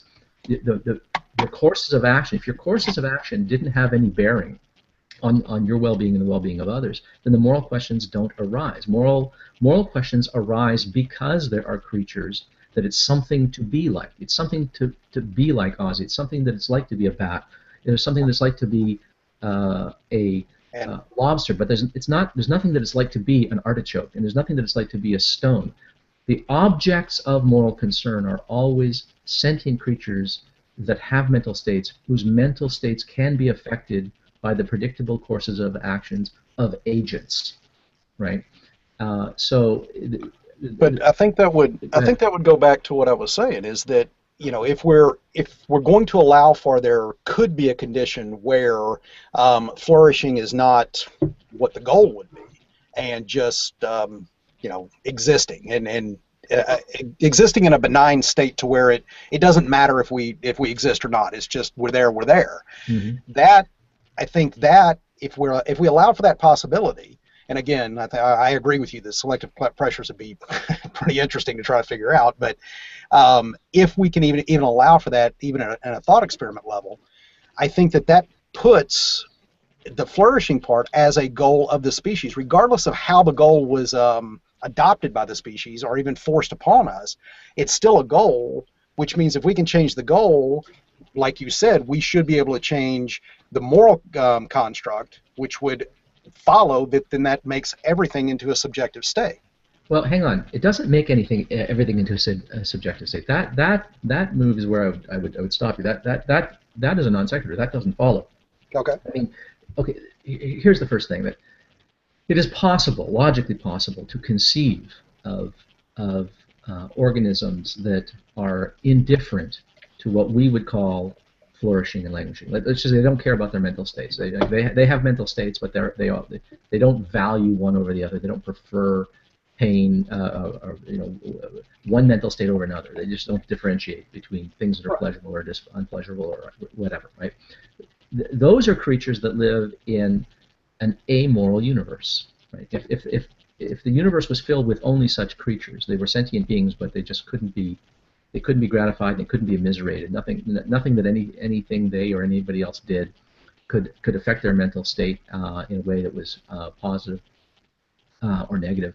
Then those would be creatures that inhabit an amoral universe, a universe where moral questions simply don't even arise. It is only in a universe where there are objects of moral concern, that is, where there are entities, sentient beings that can feel, okay, and can be affected, whose mental states can be affected by the actions of other objects of moral concern who also happen to be agents, who can deliberate and make choices about their actions and take into account the mental states of others. Like, for instance, a lion can't take into account the mental states of its prey or anything like it. Those thoughts don't enter into its mind. Therefore, that creature is blameless, morally blameless. It's not the right kind of it's not a moral agent, right? So it's only in certain kinds of universes where you have certain kinds of minds that can have feelings, can deliberate between courses of actions, can entertain the consequences of the predictable outcomes of their actions on the mental states of yet other objects of moral concern. And where those outcomes can be of benefit or harm to those other creatures and to themselves. It is only in such a universe that a moral question even arises. In other words, what I have just described here, those are the permissive conditions for a moral universe, right? And this is why I would say that if a God existed and created this universe, he didn't need to then lay down rules to decide the moral order, right? In creating this world as it is, if a creator did create it, the moral order got decided the day he created it. Poof, it got done. You can't change it. A God could declare tomorrow, don't do this and do that instead. He could change all the rules all he wanted. It wouldn't change the moral facts, right? Because the moral facts are determined by us and the kinds of critters that we are and the world that we inhabit. Flourishing isn't a goal that we choose. It is the kind of thing that we are, right? The fact that we are these kinds of creatures and seek flourishing, that determines all the goals that we can consciously apprehend and that we do act upon. In other words, we have goals and we have sub-goals, right? If you want to think of flourishing as a goal, you can. Think of that as the ultimate goal, if you wish, in service of which we have all our other values, preferences, and goals, wants, and desires. And we can be drastically wrong about what's in our interests of flourishing. We can get it wrong, just like a person can get it wrong with health. And this is another thing that people sort of stumble over. Think about a person who believes in all kinds of quack medicine eats the craziest diet that you've ever heard of because they heard some quack talk about it, engages in a bizarre set of exercises that don't actually do anything good. Okay, such a person is still trying to be healthy, but such a person is failing because of their ignorance and the misfortune of having listened to the wrong people. You can be wrong about what is healthy for you. That doesn't mean that because there are people out there drinking colloidal silver and poisoning themselves with it, and there are people out there chain smoking, and there are people out there, imbibing all kinds of substances that are hurtful, and that there are people sitting in front of the TV and not getting any exercise and who eat badly. It does not follow that those people don't even value their health. It means that they're very, very, very confused about what constitutes health, and they might not be prioritizing their health highly enough. All that has to happen to them, though, is for them to get sufficiently sick to realize, oh, shoot, I do prize my health, which is why when people get sick, they will start saying things like, the most important thing is your health, and you can discover what is in your interest and what has always been in your interest and that you never knew it. You can discover what is of value. In other words, the idea is that some values are of value. You don't just value them, they actually are of value. They are in service of your objective interests. And so this is why I think that the fact that something is characterized as a goal, like flourishing, doesn't mean that it's a goal like any other that is arbitrary and subjective in the sense that you could just as easily have another one. Some goals, I think, are sort of at the bottom of everything else, and necessarily so. Can I add that akin to the societal structures and the moral frameworks that we use fall out of the types of creatures that we are, and those things all co-evolved, including our own feeling of satisfaction from healthy interactions, our feeling of pain or depression from our sadness, I should say, that these things co-evolved with us in a way where, similar to when you're in good health and you go for a jog and you feel good about that, right? Or you get some beneficial result as a result of it, kind of a good feeling. That's all related to facts about us and related to the physical facts about us, the biological facts about us, and the purpose of these feelings and whatnot is to help reinforce these behaviors that cause us to act or want to act in a pro-social way, and live in societies among each other, right? Does that make sense? Yeah. It's not arbitrary. Morality has a use towards societies. Absolutely. It is for interactions, right? Oh, absolutely. And in the same way that, I think that we evolved in the direction because we are social species. And like I said, I fully embrace everything that you said. I think that the question comes in, at least in my opinion, is when an outlier appears, when we have a sociopath that says, like you were saying, we get enjoyment and literal pleasure from helping others.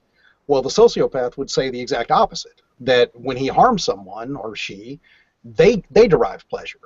So again, I think that, to me anyway, these foundational things, like Ozzy was saying, as far as the flourishing, I think that's why I'm still kind of undecided here, because I haven't been able to really feel that they are that concrete and foundational on a global sense. Now, I think that they need to be as much as possible, but I just don't think that they are.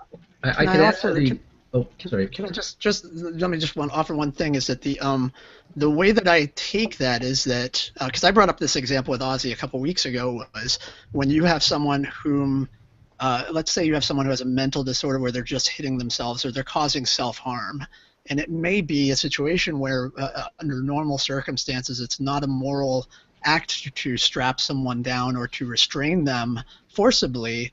But in the case of the interaction between those two individuals, you have a situation between them where that's in their best interest, and you're acting in a moral way. They're preventing their self-harm, right? So I think the way that I see it is that the facts between the individuals are different, right? There's different facts that make up agents, and so it's not hard and fast. But sorry, Ozzy, go ahead. No, that was a really good point. Yeah, Ned, I wanted to address the issue of the sociopath who, or the sadist is an even better example of the sadist who really just derives enormous satisfaction and pleasure from everything from tearing the wings off of flies to torturing small animals to psychologically torturing and physically torturing human beings. Okay, that's a person who gets pleasure from these things. Okay. The reason this seems like a counterexample to people is because they think that flourishing is just mere happiness, and by mere happiness they are thinking of pleasure. Okay. I don't know if I'd go that far. Okay, but I think that is what drives. Let me finish the point, and then you can come back. But what I think drives this is this sense of, well, what do you say to someone who finds pleasure in different things? Well, you don't worry too much about people who find pleasure in different things. What you do is you try to explain to them why they're making a mistake in finding pleasure in those things, and you can find pleasure in all kinds of things that are in fact harmful to yourself and harmful to those around you, and don't conduce even to your own flourishing, much less the broader flourishing of others around you. And I think one's own flourishing is actually contingent upon ensuring that other people flourish, or at the very least that you're not causing them to languish. So this doesn't seem to me to be any kind of counterexample any more than you'd want to say that health is not a worthy objective, and that a person doesn't have a worthy isn't seeking health when he goes to the gym and puts himself through a lot of pain. I mean, when I go to the gym or when I go for a run, okay, it's unpleasant, right? I mean, when you're pushing weight around, it's unpleasant. Okay, it hurts. It literally hurts. There's lactic acid buildup. It is literally physically painful. It's also psychologically painful. It is hard. I have to will myself to go to the gym. I have to will myself to push through an exercise set. Okay. Afterwards, I feel good, especially when you get the benefits and you go, hey, I kept my weight down, my heart rate has increased, and I'm stronger than I was before, right? You start to construe those feelings of pain. I mean, there's this old joke about that sore muscle ache that you feel the next day. What is that? That's the feeling of weakness leaving your body, right? You start to redefine it as a good thing, as a good feeling, but in fact, it doesn't feel good at all. Pain is pain. But imagine if someone were to say, oh, Ozzy actually has very different values. He obviously doesn't value health and stuff like that because he's putting himself through a lot of pain, and clearly isn't the goal of health to avoid pain. Well, no. Sometimes one of the ways to get better health is to put yourself through some pain. Now, in the case of the sadist, I would say that person is in fact acting in ways that simply do not conduce to his or her own flourishing. This is no different than a person who's just, smoking 3 or 4 packs of smokes a day and thinking it feels great. Well, yeah, sure, of course it feels great, but it's not in your own interests, and it's not in the interest even of the sadist to inflict pain on people who don't want it inflicted upon them. And you can do it to a masochist if you want, but don't do it to a non-masochist, right? Right, and I think that's where, I mean, again, correct me, but it seems to me that that's where most disputes and negative reactions between people come, is from, and again, I know I'm overstating this, but I want to make kind of a point, is that from their self-ascribed goals and their self-ascribed construct of morality based on those goals, is when one person, we'll take it to religion, the people that are talking to, let's say me, let's say the Jehovah's Witnesses that have been coming here for the past 3 months, they're doing that because, just like you were saying, they feel that I am harming my own flourishing by, quote unquote, choosing not to believe. Whereas I feel the exact same thing about them in their life, is that they're harming themselves by the money they, and that, more importantly, the time that they will donate to it. And I think that is where the problem in lay, is being able to put a hard and fast lack of a better term, objective stance on what flourishing actually means. I was going to, sorry, Ned, I'm going to, my thought was a little bit on the sadist, but I think it's along those same lines, is that there seems to me even a more basic reason they won't flourish is because it's in the context of a society, right? They're not going to have social interactions for very long behaving that way, right? That seems to me to be like a more core fundamental issue with it, is you're not going to be a sadist for long, or you're not going to be able to, if you're someone who enjoys murdering and raping, you're not going to have a very much of a life well lived, even if that was the something that somehow gave you some temporary pleasure or something. I don't know. Well, I think you're right in this society, but I mean, I could envision a society. I mean, let's go to Star Trek. If you look at the Klingon Empire, I mean, a lot of people would look at that as being pretty close to sadist, from everything from the way sex is portrayed there to how you move up in rank, pretty much across the board. So, but their biology is different, such that they can have a healthy, thriving society.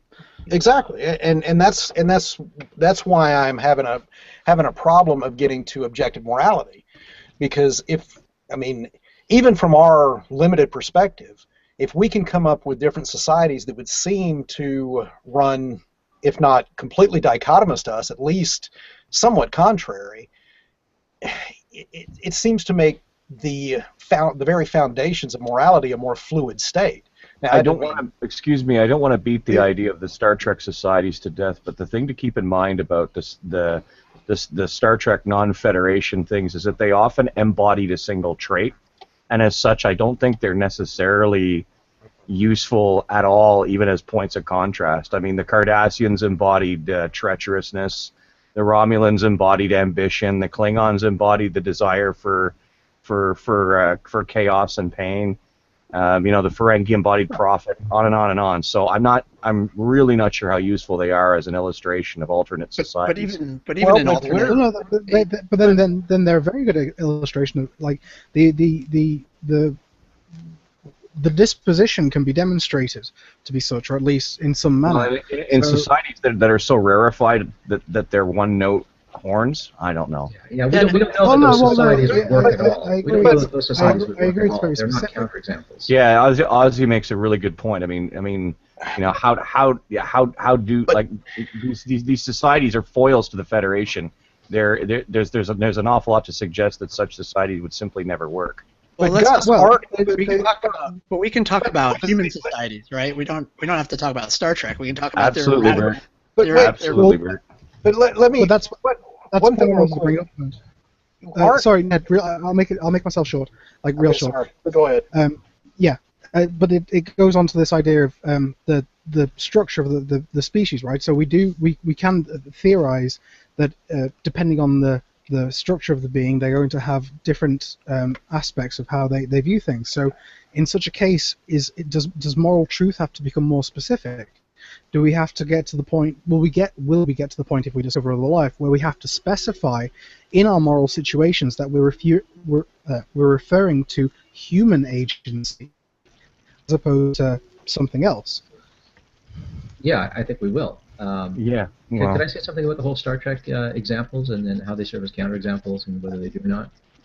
Yeah, Ozzy, can I just make one point? It seems to me that that humans, if we take that as part of that, let's say, federation of planets, we, at least in this conversation, our single, I guess, goal or identifier, like the Ferengi would be profit, ours would be flourishing. Well, I think that actually can tie into that question that you've got on the outside from, was it Gervius that had asked it, is on the difference between utility and what was the question? Between utility and flourishing, right? It seems like in those different ones, some are seeing it as utility and some see it as flourishing, where I would almost say that they're all about flourishing. Yeah, I mean, the thing is with these examples of from Star Trek is, well, first of all, these are not, this is not anthropology. These are not cultures that have been shown to have stood the test of time that actually exist. These are fantasies, right? We don't know that that there could be a culture of bipedal social hominids like the Ferengi or like the Klingons or something like that. I mean, let's take the Klingons, okay? I mean, you know, what would it mean for Klingons to actually exist? Well, first of all, their sexual psychology would have to be vastly different than ours. Right? Things that we find, their sexual practices, we would look upon with some measure of horror. But obviously they don't. Clearly, they find it immensely gratifying. Right? They might look upon ours as horrific or boring, but and the fact that the way they sort of want to move socially is always through aggression and combat and stuff like that. It would just mean that they have an enormously strong competitive drive and an enormous tolerance for aggression and hostility and strife that we would find unbearable, that would drive us all crazy. Right? I mean, if we had to live like that, I mean, we would be at each other's throats, and for us, being at each other's throats is immiserating. It's horrible. I don't want to have to look over my shoulder. I hate having to lock all my doors. I don't want to have to sleep with one eye open. But I mean, if a Klingon society actually existed, if such aliens actually existed, clearly their psychology would be such that they can find that perfectly tolerable. Not just tolerable, but they can actually thrive under those circumstances. They, being different kinds of critters with a different evolutionary history, would in fact have a completely different conception of what constitutes flourishing. Right? Flourishing for a Klingon would indeed be very different than flourishing for us. Just as I would submit, there's a difference between flourishing for a man and flourishing for a woman. Broadly speaking, we have different sexual psychologies. There are differences between men and women. Some of that might be cultural. Some of it, no doubt, is biological. And so there are going to be these differences. They might be slight, and in the cases between men and women, I think that they are they're slight, certainly compared to the way they would be between us and the Ferengi and us and the Klingons. But yes, flourishing has to be understood relative to an organism. That's what it means to say that morality is objective, is to say that it's tied to facts in the world, not divorced from facts in the world. It's not uncoupled from the reality of the kind of creature that you are in the world that you inhabit. It's fully dictated by that. And so yes, it is possible to imagine that we could encounter a race of beings whose psychology and anthropology and biological history is such that something else entirely constitutes flourishing for them. And that could put us at odds with them. Right? That could happen. Right? We are at odds with our cattle. Right? We are at odds with our pets. Right? And we are fortunate that there aren't, other hominids running around, that we are the last surviving hominid species in a bush of different competing species, some of which lived contemporaneously. Right? We're the last ones. So that we are not forced to confront those moral questions. But that could have happened. We could have lived in a different world where the Neanderthals lived side by side with us, and then we might have all kinds of things that we need to negotiate. But that wouldn't mean that they weren't negotiable. That the negotiations would be a lot harder than the negotiations are within one species between different cultures, for instance. So that's right, the thing I would say to that. And I've got to go. I'm sorry, guys. I'll leave y'all with this and drop out. Thanks for having me, and Ozzy, thanks. This was great. Helena, definitely thanks for the invite. But Ozzy, and one last thing, and I hate to drop this on you and then leave, but I don't have any choice. But if we're able to make flourishing fluid like that, then it would seem to follow that morality, based on that fluidity, based on that ability to be different for different civilizations, would also have to be non-objective, at least from an absolutist standpoint. Now, from each society, it would be an objective point. I'm so glad you said this. I'm so glad you said this. At the outset, we were talking about objectivity and notions of objectivity, and one notion of objectivity that people import all the time is the idea of universality and exceptionlessness and unchangingness. Okay? That, I think, is not what anyone actually means by objectivity in any meaningful sense. that just seems to be an irrelevant conception of morality. I mean, every moral theory is sensitive to the circumstances that you find yourself in, right? In that sense, every moral system is situational. I mean, even a divine command theorist will tell you, well, it depends if you're God or not, whether or not you can do such and such a thing, and it depends whether God told this person to do that, or if He didn't tell that person, or whether He told the nation of Israel to do something, or whether He didn't tell the nation of Israel to do something. Right? Everything is situational. So universality is not an issue. Universality might be some kind of desideratum, but it's not a necessitatum.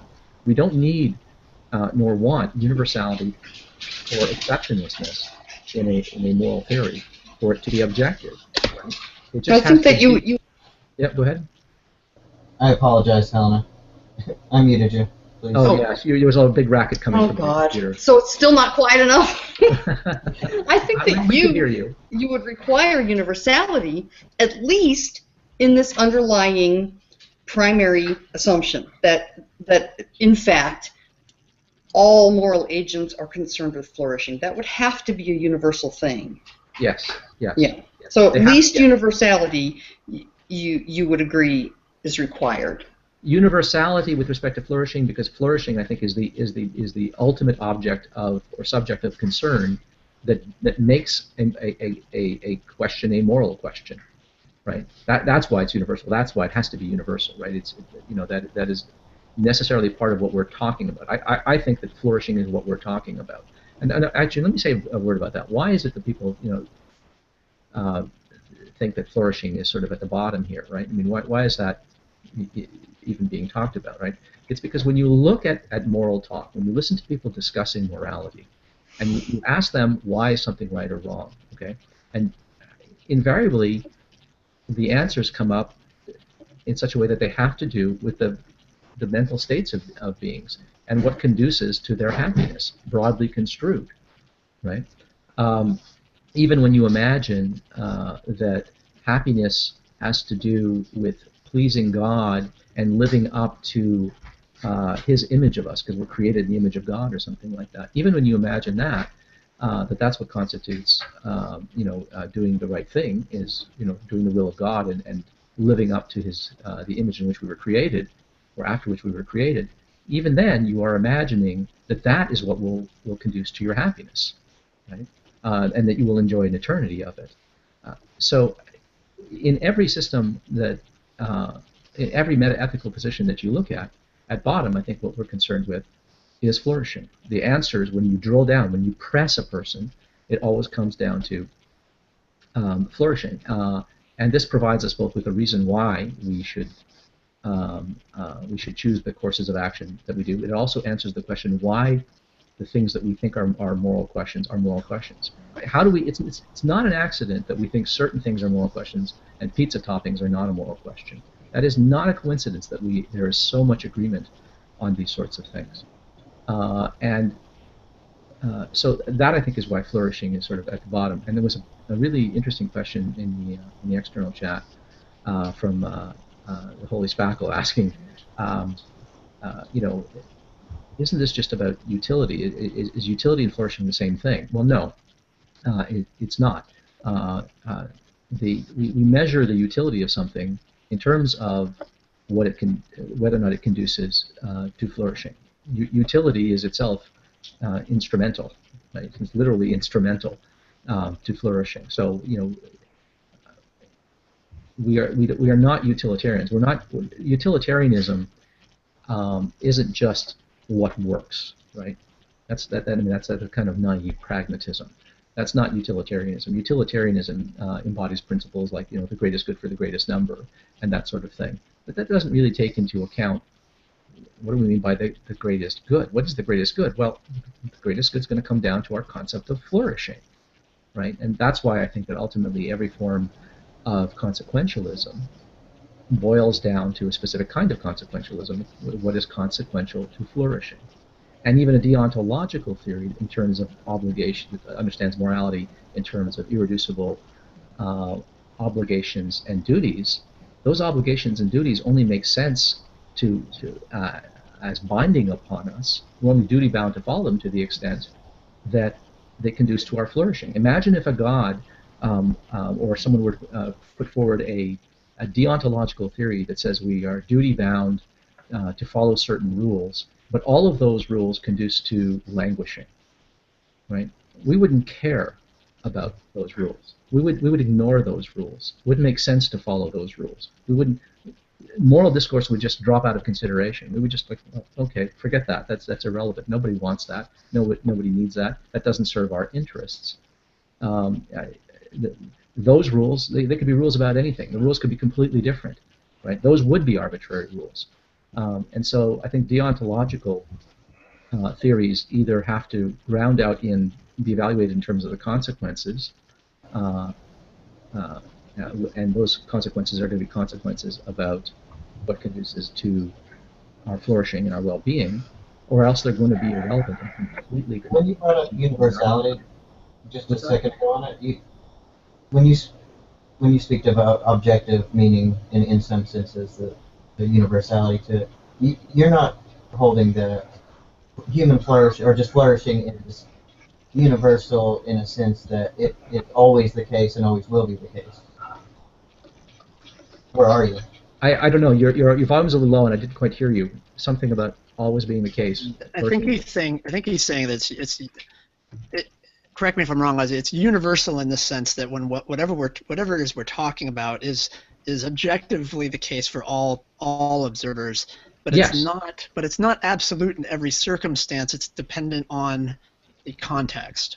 Yeah, let me give an example, okay? Bert brought up the example of lying, and I actually have a video on my channel, the second to last video I uploaded, and it's titled, you know, can God lie on what makes lying wrong? Right? I mean, why do we dislike liars? What is wrong with lying? Okay, and a lot of people think that lying is about truth telling, you know, and some people will sort of come up with some rule about, you know, honesty is the best policy, and they'll understand that to mean that you always have to tell the truth.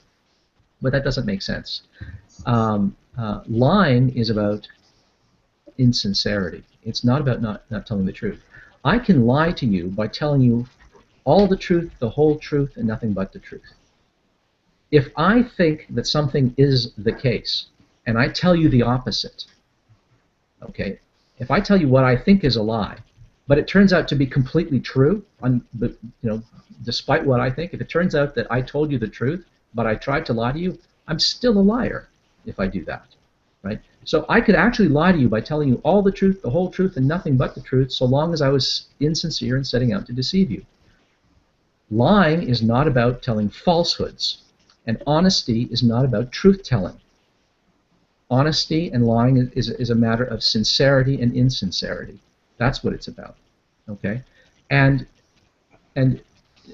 being an honest person doesn't mean that you only tell the truth. It means knowing when to tell the truth and when not to tell the truth.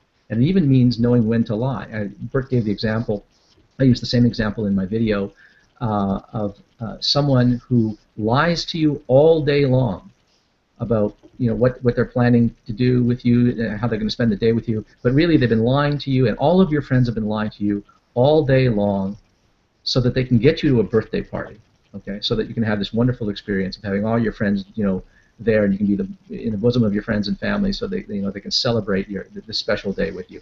You could have all your friends lying to you deliberately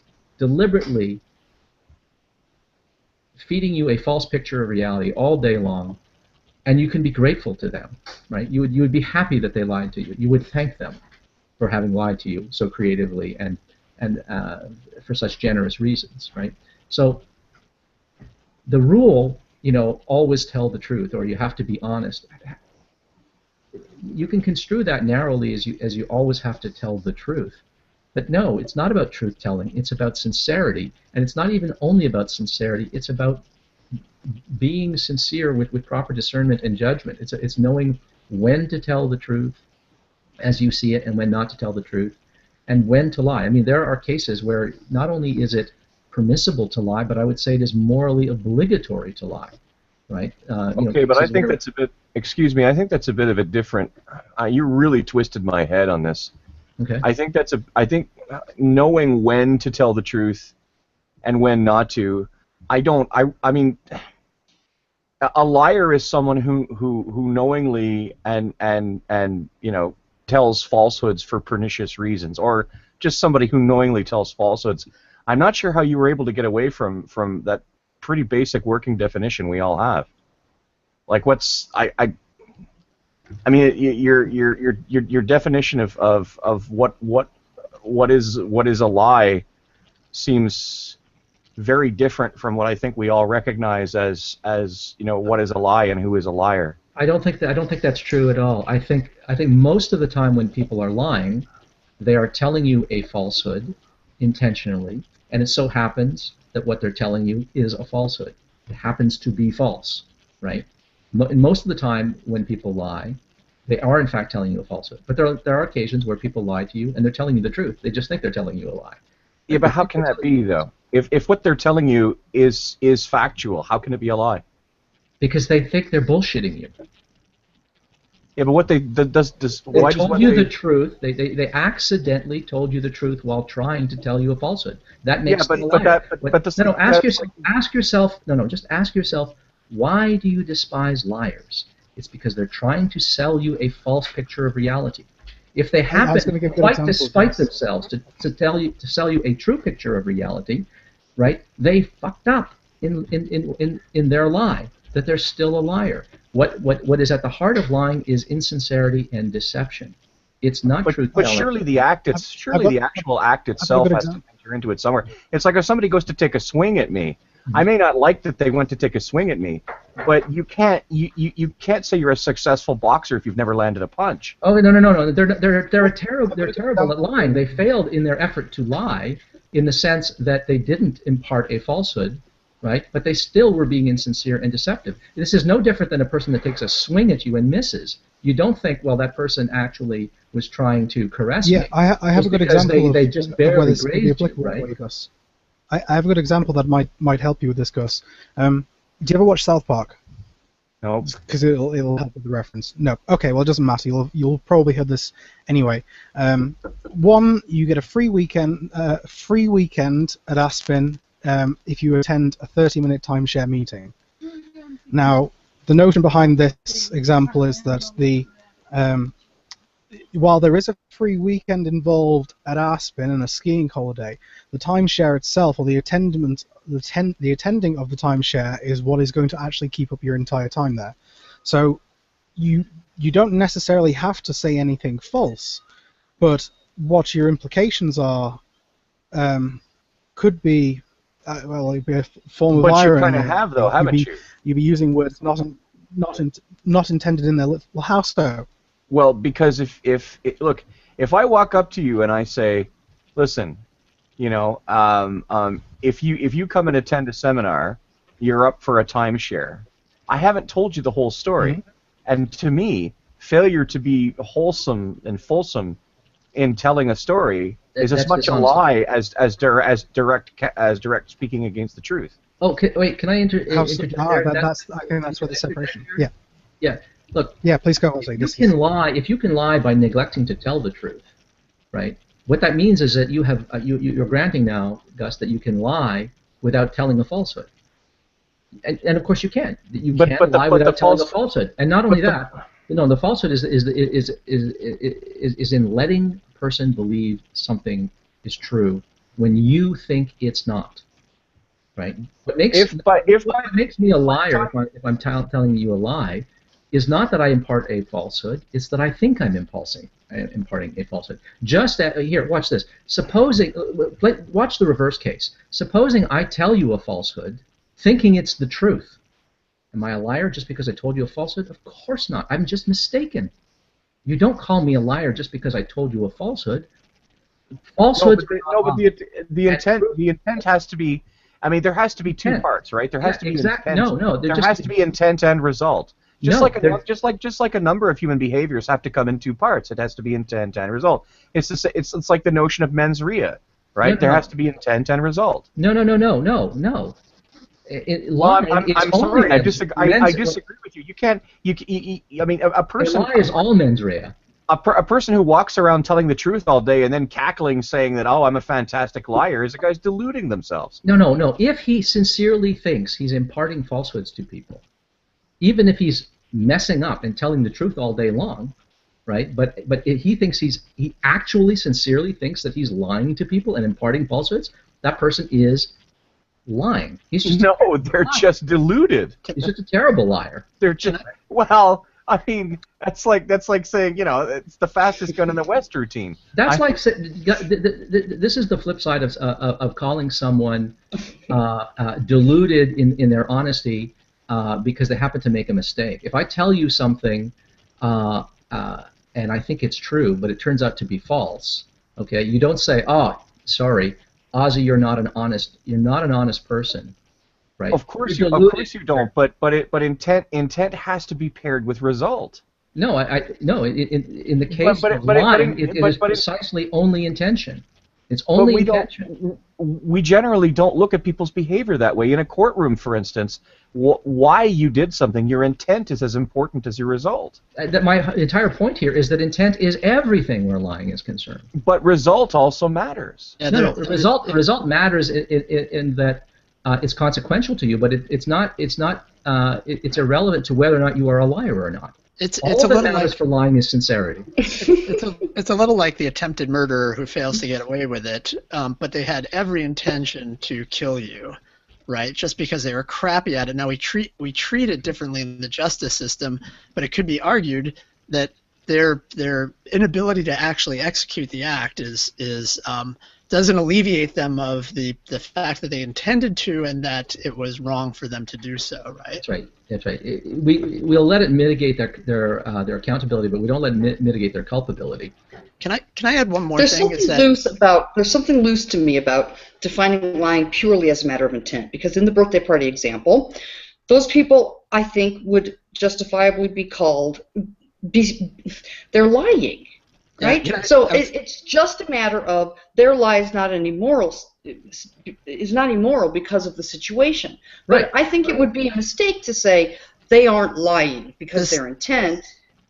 I'm not saying that. I'm saying they are lying. It's just that's not a wrong lie. Okay. They are liars. Every one of those people is lying, and they're lying for really noble reasons. But they right? You can lie for good reasons or bad reasons. Right. So in which case then the lying isn't immoral, but it doesn't mean it can't be called a lie. No, it's a lie. It is a lie. They're being insincere. They're being insincere for the right reasons. If you get a terrible haircut, right, and you look ridiculous, okay, depending on the circumstances, I might say, well, listen, I got to let you know, you got a job interview tomorrow. Your haircut's terrible. You got to go back and get something done. You're looking ridiculous. They're going to laugh you out of the office or something like that. Right. Okay. But supposing somebody asks you about something about their appearance or something like that, and it's absolutely inconsequential, right? I mean, there are plenty of occasions that we can imagine where telling a person the truth is going to be nothing but hurtful. Okay. Mm-hmm. And so we lie. Right? We call these white lies. We call them white lies because we recognize that though they are genuinely lies, they are insincerities. They are told for the purposes of misleading a person. They are nevertheless said for good reasons and to good effect. And therefore, we don't judge such a person blameworthy, just as you don't blame a person for lying to you for taking you to a surprise birthday party. We understand that is a lie. It's not an immoral lie. There are immoral lies, but what makes something a lie is insincerity.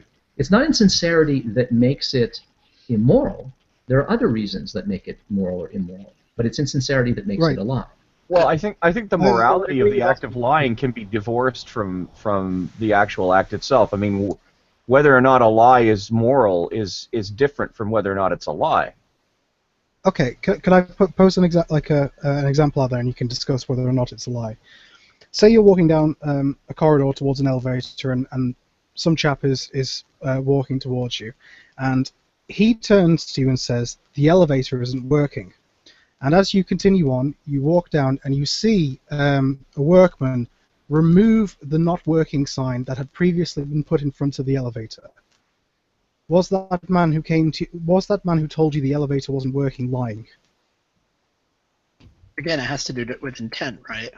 So he was lying. well, this is the notion that if it's untruths or falsehoods that we're concerned about, then this should be a lie regardless, because it is false that the elevator is not working. Yeah, okay. I had an argument similar to this about theft yesterday, and people were talking about, is it ever okay to steal? And what I said was that if we have decided as a society that theft is wrong, and I sort of looked at it like an accountant's ledger, right? Like if you have a theft, right? You steal a loaf of bread, that's 10 in the red ledger. But if you steal that loaf of bread because you want to feed people who are going to starve to death, that's, let's say, 50 in the black ledger. And then when you look at it, it all comes through in the wash, and you're left basically with 40, right?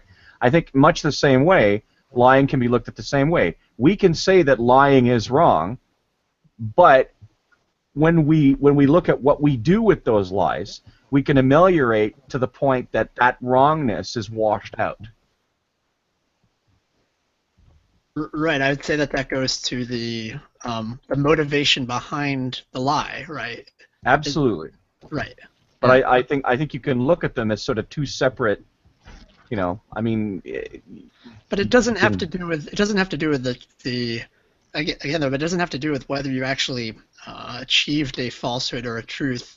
It's defined by or constituted by the motivation that you're applying and what you intend to do with it, right? Could I interject with something here? Shannon Rocky in the side chat posted a good example, and I just want to read it. It says, imagine that I have a lottery ticket that I think is a losing ticket, okay? And I tell you that absolutely I know it to be 100% that it's a winner. I know that it's a winner, okay?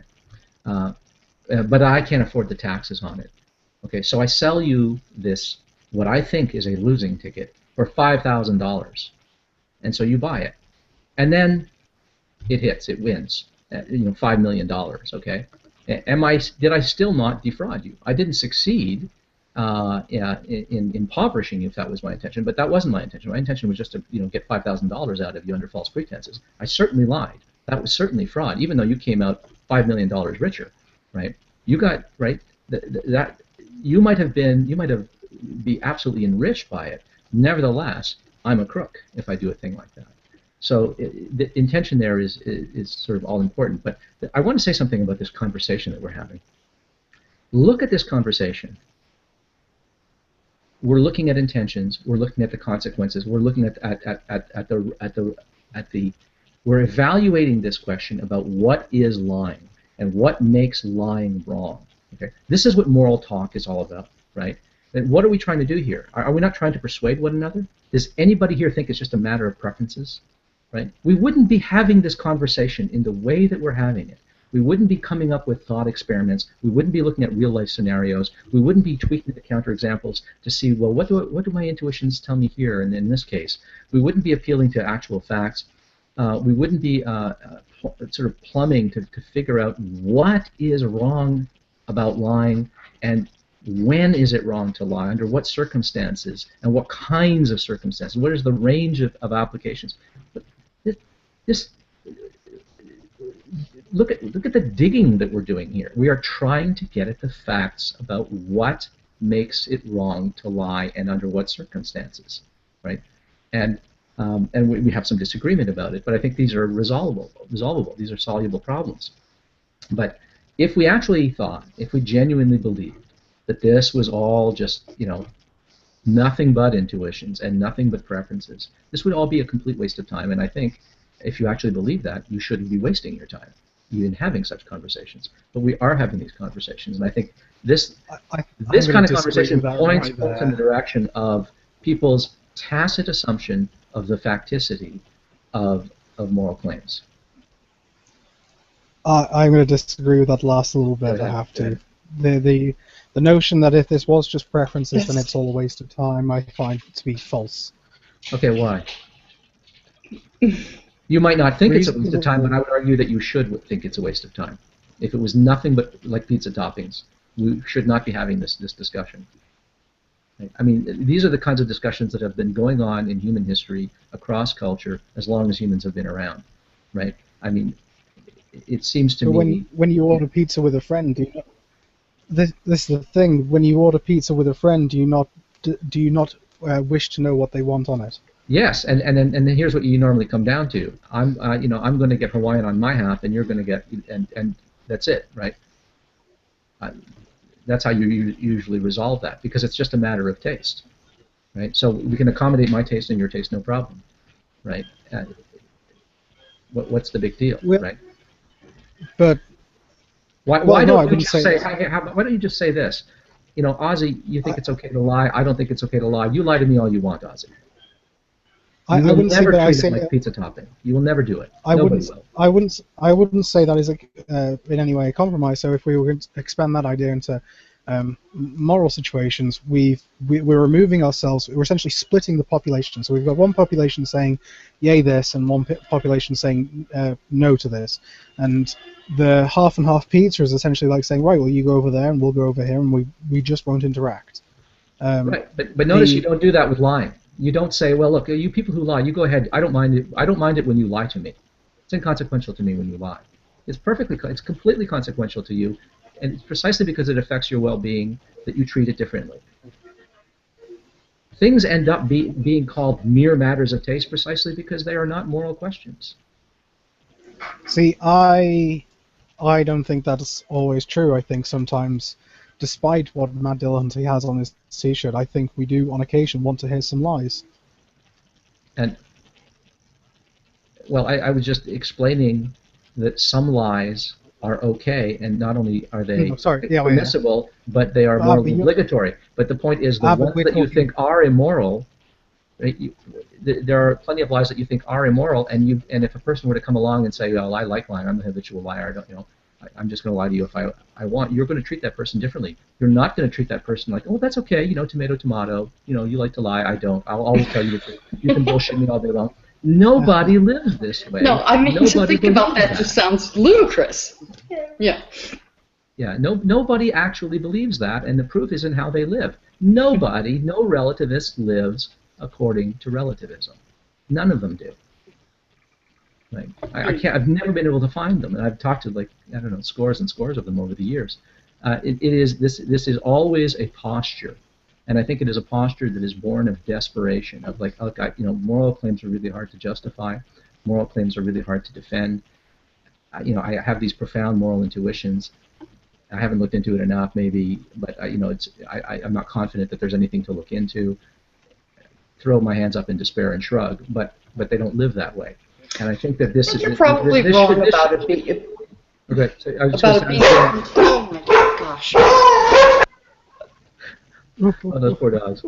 Anyway, I think this should generate cognitive dissonance in a person when they recognize that there's a discrepancy between the professed relativism and emotivism that they put forward and how they actually live. I mean, these people really should be. You should be trying to not feel the moral indignation that you do, because you don't have a reason. You don't have a reason for it. You're not entitled to this indignation that you find sort of so puzzling in other people. I mean, whether one is entitled to it or not doesn't stop its occurrence, though. Well, no, but I mean, that's like saying the fact that there are irrational people who don't know how to reason and reason very badly, means that we don't have to worry about it. Well, no, we do have to worry about it. You should be trying to reason according to the norms of rational discourse. And when it comes to morality, similarly, you should be trying to reconcile your walk with your talk. And I think that's precisely what doesn't happen. Right? I think that people who profess moral non-cognitivism, emotivism, moral relativism, they do not live in accordance with what they profess to believe at all. And I think it's okay to adopt methodologically, for the purposes of anthropology or sociology, methodologically it's okay to adopt a position of cultural relativism, for instance, for the purposes of understanding another culture and not prejudging it and stuff like that, to understand it on its own terms. I think that's perfectly acceptable. But to adopt that as a genuine posture that you hold, I mean, you should be moving in the direction or trying to move in the direction of living up to what you say you believe, or else you need to think more deeply and say, well, listen, I really don't believe this, right? It's like someone who says, I don't believe in induction. You know, like, well, you don't believe in induction because you can't justify induction. Why are you trusting induction all day long? You know, something's got to give here. You know? So there's an insincerity involved in these things that I find unpalatable, which is why I push so hard on this particular point. So at this point, I'm going to take it off air because I have perhaps 30 seconds without dog interruption. So please come in, even though we'll be off air. Thank you so much, everyone, and we will see you soon.